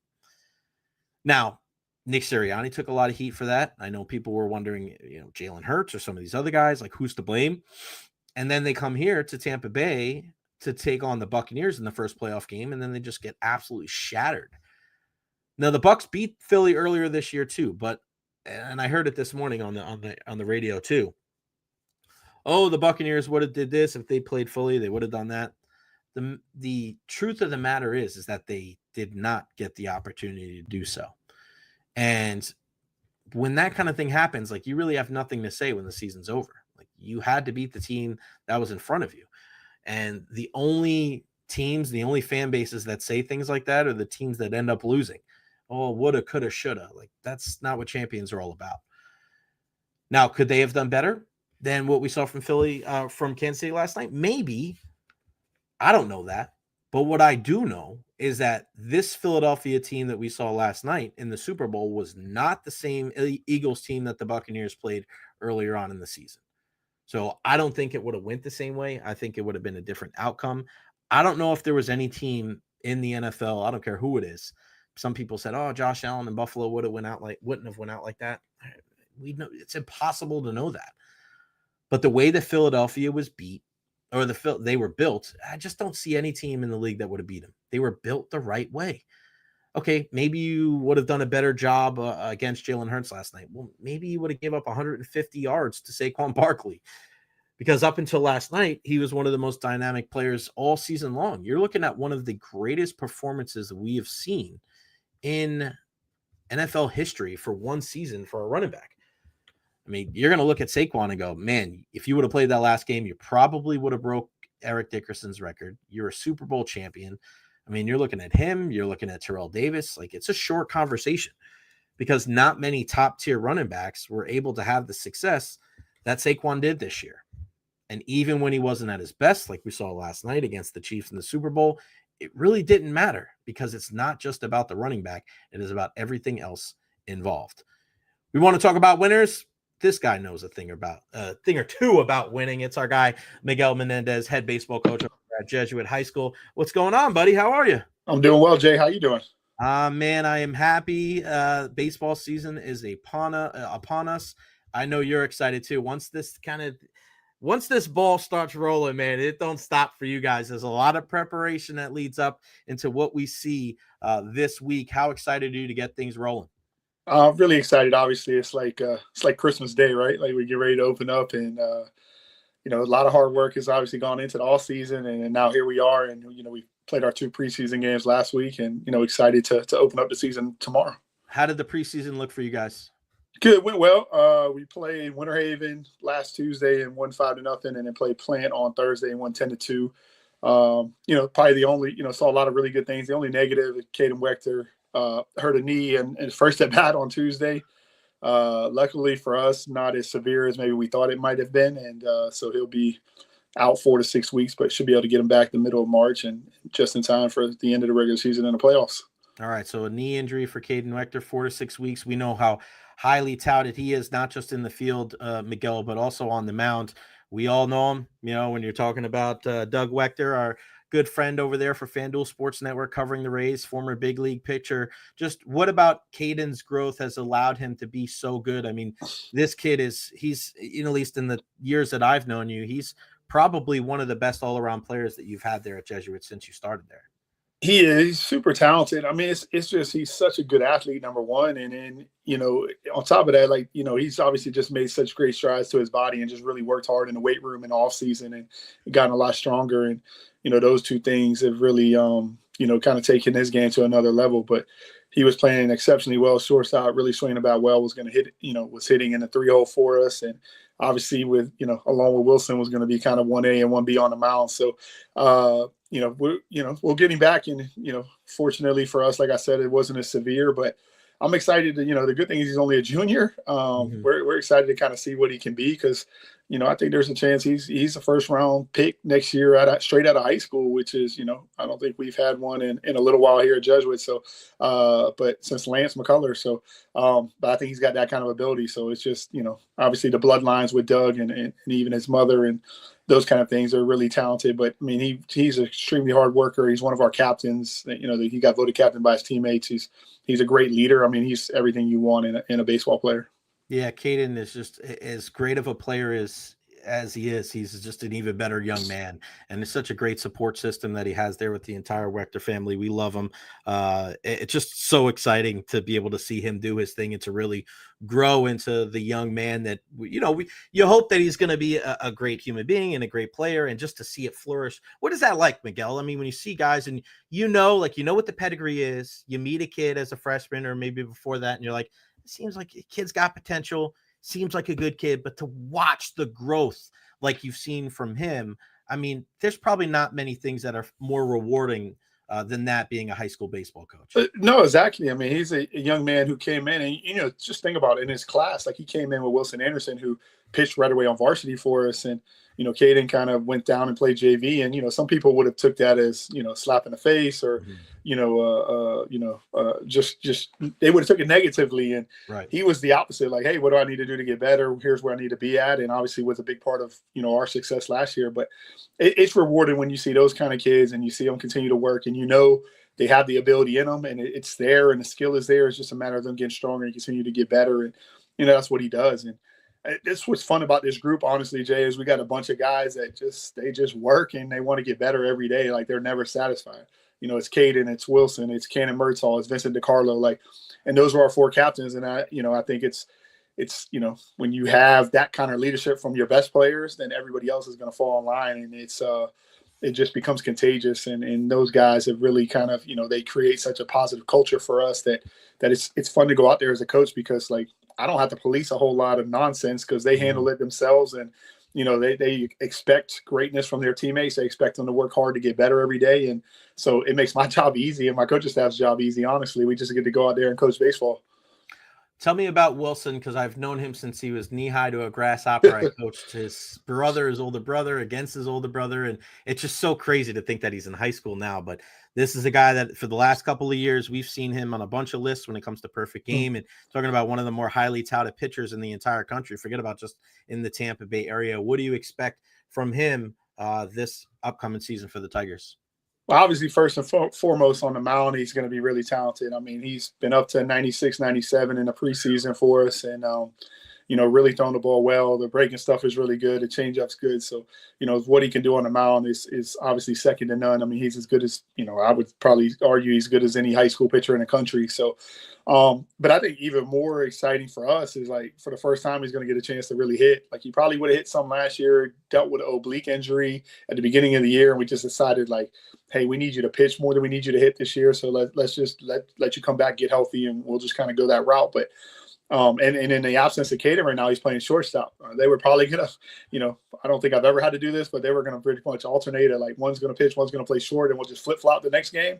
But now he's probably got to take on a little bit larger role and play more shortstop till we get Caden back when he's not pitching. But I'm excited. I think, he's going to hit in the middle of our lineup. I mean, they were hitting 3-4 back-to-back in the preseason in that first game before Caden got hurt. So, again, he's going to Mississippi State. He's really talented. They think he's got a chance to maybe do both at college, just like Caden's probably going to have a chance to do both at Florida State. But he's another one who I think is, next year, obviously we're getting ahead of ourselves a little bit, but he's going to be in the conversation and be a really high draft pick as well next year. Is there any concern that you have 2 guys that are at the top of your rotation that are going to be relied on so heavily in the field and at the plate? Oh, yeah. There's definitely, especially after the other night. I mean, Caden got hurt kind of just swinging a bat, like in a kind of really wasn't doing a whole lot. His foot just kind of got stuck and he twisted his knee wrong and it just kind of happened. But, I mean, there's obviously we've never really had that. We've never, back in my Key West days, this happened all the time, right, Jay? Our best player was shortstop usually. So that's why I asked, because I know those days. It's funny. I was just watching a video of Key West playing the other day. But that's why, like, you guys are pretty regimented in your pitchers. Yeah, some of those guys will hit, but it's and maybe some other schools you might have that. But when we have such a luxury and abundance of talent there at Jesuit, that's why it's a little, it's a little weird for me to hear that, both these guys are going to be not just your pitchers, but your shortstop in the middle of the lineup guy. Does that say more about how great, and I think that's important too, does that say more about how really good they are compared to what your roster is looking like? Because I'm sure you have some talented guys elsewhere too. No, I think that just says more about them. This is a unique group in that we have 5 two-way guys. Like, we've never had that many two-way guys. Like Ben Burke is going to start. He started in left field. He'll start in left field tomorrow for us. Like, he's a really good pitcher. Samir Muhammad, who transferred in, is a really good hitter. Plays first base for us some. Like, he's a two-way guy. Jack Foltz is another outfielder at pitcher. So I mean, we have not just Caden and Wilson, but 5 guys that are two-way guys. We've never had that many. Now the difference is those guys play first base and outfield. It's a little easier, right? Kind of like when we had West, where you could kind of manage their throwing and stuff like that. When they're middle infielders, it's like, okay, what do you do? Like, this week, the games are spread out. We play tomorrow. Wilson will play shortstop tomorrow. He'll pitch on Friday. So you can kind of manage that.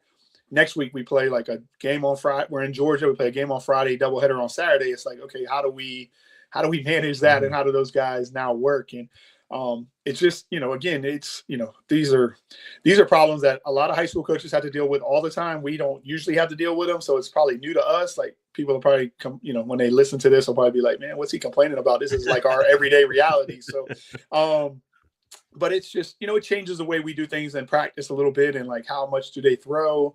when they're taking ground balls. Like we're big on, obviously we want our guys to throw every day to the bases and those kind of things and make throws to first base and turn double plays. And we don't do as much. Like we let them do it every day. They work on footwork every day, but maybe they only make, 5 or 6 throws versus making, 25 throws, whatever. Right. Like we try to limit those kind of things. And then it's just trying to listen. And obviously, my coaches are already like, hey, we need to be a little bit careful now with Wilson after Caden got hurt. But I'm like, listen, they could get hurt doing anything. So we're just going to keep playing and see what happens. How do you manage expectations for a team that has had so much success the last couple of years, including last year, and that is consistently ranked among the best teams in the country? And I think sometimes I look at these lists and I go, I don't know why you guys aren't higher on the list, but it's just, and that's just maybe I'm certainly biased. I'm not going to say that. I'm not going to act like that. But, I look at some of these lists and I realize like, the success is palpable and it's not something that you guys just don't think you're great. Like it's consistently year in, year out, you guys are a factor locally, also statewide, but then nationally. I mean, how important it is for you guys to manage expectations and also schedule these games every year, whether it's in Georgia and other places too, because I know it's important for you guys to be able to go play some top tier competition outside of Tampa as well. It just kind of, we embrace it, right? Like obviously there's nobody, I tell people this all the time, like nobody has higher expectations than what we have for ourselves, right? Like we don't shy away from it. We don't hide from it. We are constantly looking to, we tell them our goal is the same every year. It doesn't change. Like our goal is obviously to win a state championship every year. We feel like we have the ability to do that. Obviously, that being said, like that's not always, like it's a byproduct of everything else that we do. And if we can get there, it's great. Like obviously as talented as we are sometimes, like it's baseball and we're going to run into good teams and good things are going to happen. We're going to lose a game that maybe we are the better team and we're going to lose a game, and that's okay. Like we just want to give ourselves a chance at the end of the year if we're playing well, right? But we don't hide from it. I think our guys embrace it. And honestly, the culture of what we try to do is we focus on the process of everything. Like if we get better and our guys are, like I tell them every day, we want them to get better every day. I want them when they go to college, I want them to be prepared and be ready to contribute early. And I want them to have success. And if we do those things, then we're probably going to have a chance to win anyway. Right. But our focus is really like that. Like I love the fact that obviously Jamie, and I'm not going to sit here and take credit for Jamie Arnold, but I love the fact that Jamie Arnold is highly as thought of as he is in the year he had last year. And it looks like Joey Vellini and Wes Mendez are going to, continue to pitch very well and be a prominent part of their, rotation at Florida State, along with John Abraham. Like to me, like those kind of things are what we strive for. And then winning just becomes a byproduct because we have really talented young men. I mean, I'm not naive. Like there's a lot of really good coaches that do a really good job. We just happen to have, sometimes better players in some other places, or more talent, more better players than maybe some other schools. So for us, it's trying to focus on those kind of things and then, let the chips fall where they may at the end. And then honestly, it's the competition our guys have within the program sometimes to even just get on the field. Right. They got to wait their turn. They got to, they go about their business and they're trying to get better every day because they just want to play and get in the lineup. And those kind of things, they push each other. They don't realize how much they're pushing each other to get better. And then that makes us better in the long run too. So again, it's just kind of that focus of, we don't hide from it. I mean, we sit here sometimes as coaches. I don't ever tell them this, but we're like, I do tell them sometimes, like we love when maybe we're a little bit lower ranked than we should. And again, this is all first world problems. I tell people, right. But we love when maybe we're a little bit lower ranked than what we think we should be too sometimes, because that's just extra motivation, right? Like if we can find it wherever we're obviously, I'm just like every other coach. Any way we can find some extra motivation, I'm excited too. But again, I want them, like I tell them, none of that stuff matters. We don't worry about like where we are ranked nationally. We don't worry about trying to win a national championship because we can't control that. Like it's not like we can play in a tournament and win it and be whatever. We can win a state championship. That's going to happen on the field. We control that. If we do that, then the national stuff will kind of take care of itself a little bit. But again, it's more of like just control. We control, understand what the process is. And honestly, I would tell you, I feel like for me personally, when we stopped worrying about winning so much, we've actually started winning more. Right. We started worrying, just let's focus on the process. Let's get our guys better. And with that, I think it's enabled us to play better. One of my favorite memories of you guys during your tenure there was one player in particular, and it's Jimmy Clifford. Mm-hmm. And Jimmy was like the sweetest kid in the world, and he didn't mind kind of being the backup catcher and just kind of, even though there was a younger kid, I think it was Bennett, right? When Bennett Lee was catching. and Bennett, now he's playing Pro Bowl, and Bennett came in and Jimmy didn't pout, didn't moan, and then Bennett got hurt. And Jimmy goes right back behind the plate and does such a great job. You guys won the state championship that year. We won the state championship that year with him as the catcher. And I just thought it was such a great example of a kid. And it's ironic because I mentioned Jalen Hurts earlier, a guy that got taken out for Tua Tagovailoa. People called him a loser and all these different things. And Jimmy just sat there, bided his time, always had a smile on his face. And then when he got his number called, guys like him, guys like Ethan Valdez. I mean, I look at those two guys who I've known, on a personal and a professional level too. You've had some great, draft pick, high tide, high guys going to these D1s, but those guys I think are more symbolic and emblematic of your entire program, because when I look at your assistant coaches, when I look at your families, like it really is, it does take everybody. As much as you guys have an abundance of talent, Miguel, it does take everybody, doesn't it, to really, climb that mountain and to achieve greatness. It does. And I think we still use Jimmy Clifford. I tell that story all the time to our parents, and I think it's a great lesson, I think, to not only our players, but to our parents. And it's something we harp on all the time. Like, listen, we're all human. We all think our kids should be, they should be playing and those kind of things. And I don't take those conversations lightly. Like I understand I'm holding, 30 young men's future in their hand, in my hands, like trying to make decisions on, who I think should play, who shouldn't be play. What I tell our parents is this: just understand that we're trying to do the best we can to make the best decision possible for the program. Like, there's not a decision that probably happens in my life where the program doesn't, come into play. And I don't take that lightly. But like I tell our parents, we're not always going to agree, and that's okay. Let's have an open line of communication. Let's have some dialogue. Let's talk about it so it doesn't fester into an issue. And the other thing I tell our parents is, like, if you have an issue and you feel like you need to talk about it, just don't talk about it in front of your kid. Like, talk to your spouse in the bedroom with the door closed. Right. Like, don't poison the kid, right? Like, let them be a part of it. Let them understand what we're doing. And our parents are great. I say this all the time. Like, people always say, oh man, the parents must be a lot over there. And I'm like, no, our parents are awesome.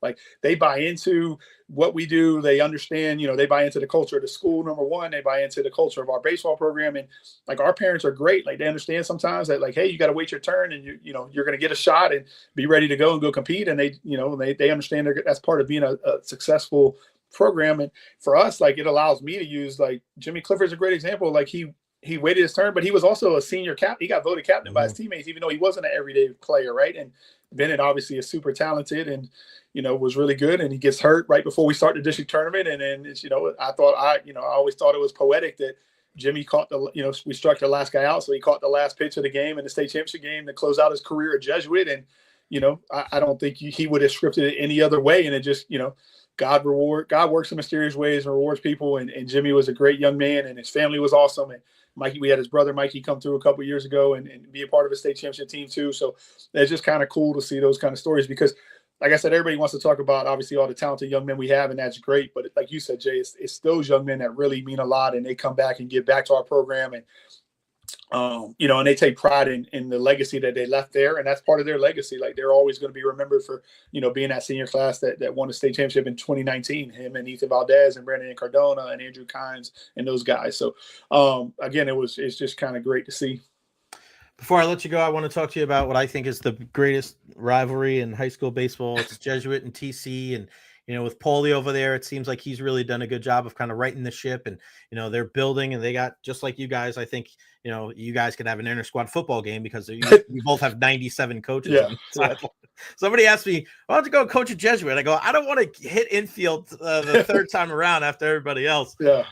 But yeah, I mean, just what that rivalry means, because I've been to so many of your games over the years, but there's just something different about that. Alumni are there. You have like the crosshatch of cousins and brothers and sisters. I mean, you mentioned, like I mentioned the Russo. Well, his cousins played for you with yes, exactly. Paul over there. You know what I mean? With Paul and Paulie now coaching at TC. I mean, Tampa is such a big baseball.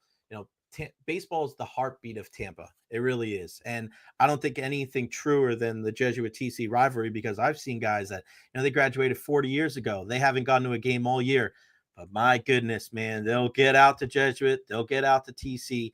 What is it like to be a part of such a historic rivalry that goes back? I mean, that precedes you and I here in the Tampa Bay area. It's It's great. It's, I'm not gonna lie. Those two games I hate them the most just because like we're supposed to go out. We got to go out and win, right? Like it's so much more pressure. Like in those games, like those games are sometimes harder than even when we get into playoffs and stuff. Just because the expectation of what you said, like the alumni and everything else, like guys may not come to a game all year, but they're going to show up for that one, right? And our student body obviously is going to show up for that one, and their student body is going to show up for it. So again, it's fun. And then there's just, I got such a great relationship with Paul and Paulie over there, and now Tripp's helping out over there, who obviously played for me at Jesuit, and he's pitching coach over there. So I tell him when he wants to come to the right side of the rivalry, let me know, and we'll make sure we get him on staff. But no, I just but it's awesome. Like there's nothing like it. It's just it is fun. Like it's. Obviously we have, Caden Wechter's little sister goes to Tampa Catholic. Tyler Alvario is on our team. His little sister goes to Tampa Catholic. So you have those sisters and rivalry within that and cousins and everything else. And obviously everybody kind of grew up together, and you either were going to one or the other. So they were obviously friendly and probably played travel ball together all the way through. So again, it's just such a unique and different experience. And it means so much to the alumni that it means so much to the players. And it's a cool thing. Like, I don't know. I don't think there's probably a lot of really good rivalries in high school sports, but I don't know. It's hard to top that one, I think, just because of what baseball means to both Jesuit and Tampa Catholic throughout the years. And it's just, and the fact that we're 2 miles apart, if that, like, it's really close too. So it's just a unique situation that is great. And then obviously having Paul and Paulie over there now is really kind of cool too, because it's just a much more personal experience too as well. All right, so tomorrow, Lakeland Christian.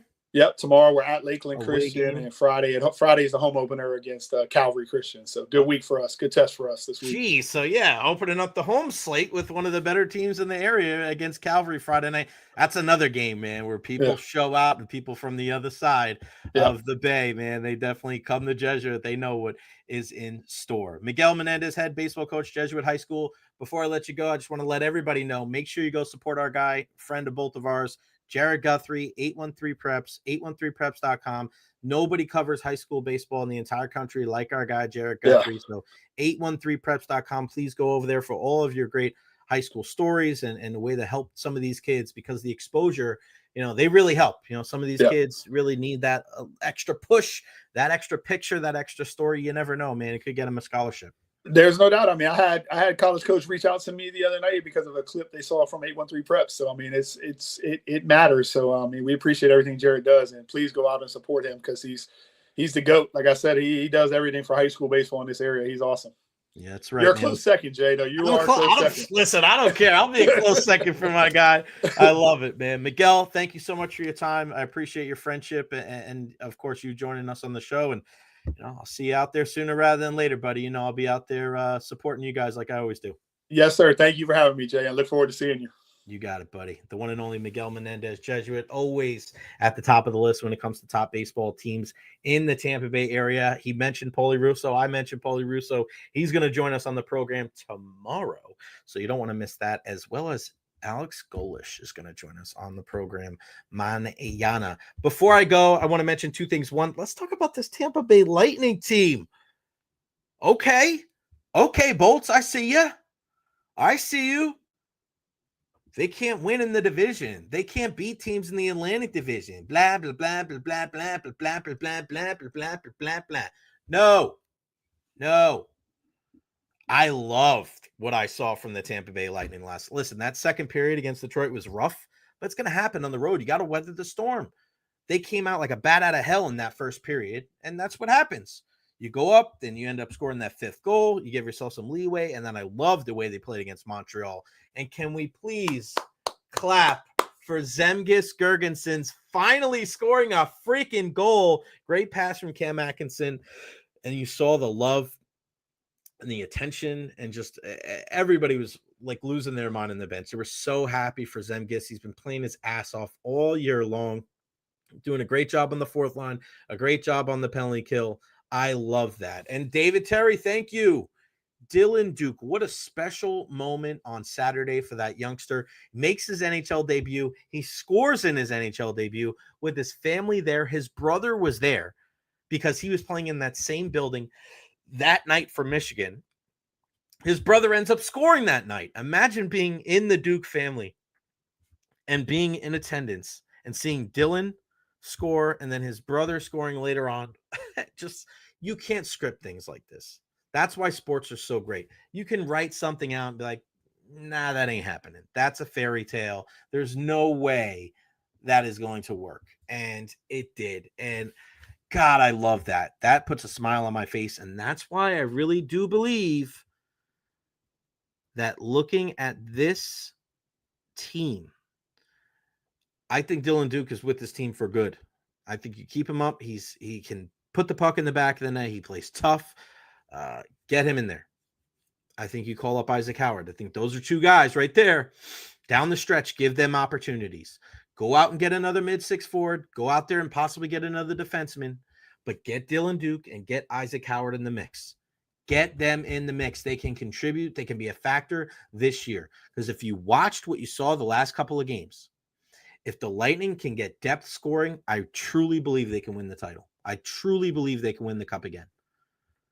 Because you're going to get J.J. Moser back, and I think that settles your blue line. Again, if you make a move, it's not going to be for a top guy. It's going to be for a depth piece, bottom six guy, because it's going to be Hedman and Moser. It's going to be McDonough and Chernak. Those four are not going to change. But what happens with that third pairing? Do you go get a veteran left-handed shot defenseman to play with a Radish? Do you bring up Crozier? I like the options that the Lightning have on the blue line. You know what Andrei Vasilevsky can do. You know what the top tier guys can do, right? Infuse 2 or 3 new forwards, get one defense. And I think on other teams you could say that same thing, but I don't know how realistic it is. Because here, Jeff, thank you for chiming in. This is Gage Gonsalves' best stretch. But why, Jeffrey? Because he's playing with better players. So he could probably be part of the solution. You still have Connor Geekie. You need everybody to contribute, right? So outside of your consistent forwards, these guys aren't going anywhere. Point, Kucherov, Gensel, Sorelli, Hagel, that's 5, right? And then we're looking at Nick Paul, that's 6. Glendening is 7. And I just don't see Gergensons coming out because he's going to be your fourth line guy. That's 8, right? So in essence, you're looking at 4 other spots. And for those 4 other spots, you're going to have Chafee, you're going to have Asimont, you're going to have Gage Gonsalves, you're going to have Dylan Duke, that's 4. You're going to have Connor Geekie, that's 5. I think eventually you'll have Isaac Howard, that's 6. So you start looking around, you go, okay, where does this whole thing fit into this equation to make them a team that's difficult to play against? That's what you need. You need numbers. You got 6 guys when Isaac Howard is done for 4 spots. And that's not even talking about possibly bringing in another guy. Okay, Cam Atkinson is in there. That's 7. You got Connor Sheary. That's 8. Do you go out and trade for another guy? I think Josh Anderson's a name that I've been mentioning. That's 9, right? It doesn't have to be Josh Anderson, but another forward like that. That makes a lot of sense for me. That is what the Lightning need to do to be successful. And we'll see what Julian Bruce. He's going to be locked in to what's going on right now when it comes to the 4 Nations. That starts on Wednesday. But I don't know. I felt really good about how this team played down the stretch. And I think it means if they can make the right moves, watch out because nobody's going to want to play the Tampa Bay Lightning come playoff time. Finally, I saw USF and Florida play this weekend. I was actually on the call Friday. You guys know because I was there at USF. USF Bulls took on Michigan. They lost 1-0. What a great game, though, overall. Loved it. Loved being there. Loved to watch what the Bulls team under Ken Erickson can do. And Long did a great job on the mound. And then Sunday happened. Guys. So my family was in town, and my dad playing softball for a bunch of years and myself still playing. Wanted to see USF take on Florida because Florida being the number 2, depending on what rankings, number 2, number 3 team in the country. That is the best collection of offensive talent that I've seen since I started watching or covering softball, which has been the majority of my life. The Florida Gators are freaking legit. And we were there front row watching them do their thing. 8-0 victory. Coach Tim Walton, whatever he's got going on over there with the Gators, if you get a chance to watch them at all on TV or in person, go watch this softball team because they are truly special. 1 through 9, those ladies can hit. And just being there, and Gators Nation really showed out there at the USF Baseball and Softball Complex. My dad and I actually met White Chocolate, Jason Williams, famed point guard. His daughter plays on the team. She plays second base, Mia. It was really nice to meet him. He was so nice and generous with his time. My dad, classic dad move. We met him, talked to him, and then my dad was like, I'm going to the bathroom. He goes to the bathroom. He says, yeah, I went to go. I go talk to Jason Williams again. And it was just so funny. It was really, really cool. But Gator softball, man, they're number 2 in the country behind Texas, who's number 1. But don't be surprised if Tim Walton and the Gators bring home a national championship, because they are no joke.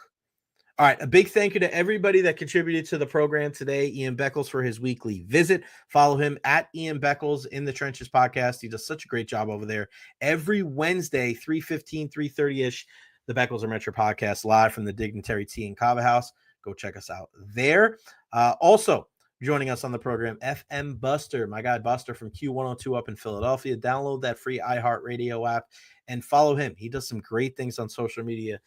Phenomenal. He's hilarious. I love that guy. And then last but not least, Miguel Menendez, Jesuit High baseball coach. Big game tomorrow against Lakeland Christian, but also Friday, Calvary at home, higher field there. Go watch that game. If you've never been to a game, it's better than some minor league ballparks. So trust me, it's a lot of fun. Tomorrow on the program, 12:10, we have Alex Golish, USF football coach, will join us, as well as Paulie Russo, the head coach of the Tampa Catholic high school baseball team. So and of course, I got some more lines, hopefully talk to some other people about the Four Nations. It doesn't stop here on the Jay Recher podcast. It only continues, though, with your support. Follow me on all social media platforms, Facebook, YouTube, Twitter, Twitch, TikTok. I am everywhere. Like and subscribe on YouTube. Those subscriptions on YouTube mean so much. So please spread the word. Let your friends and family know. We're talking local sports here in the Tampa Bay area every day at noon. Nothing else compares, and that's because of you and everybody here in the 813 and 727. That's going to wrap it up for me. I'm back tomorrow at noon right here on the Jay Recher podcast. I am gone. Peace out.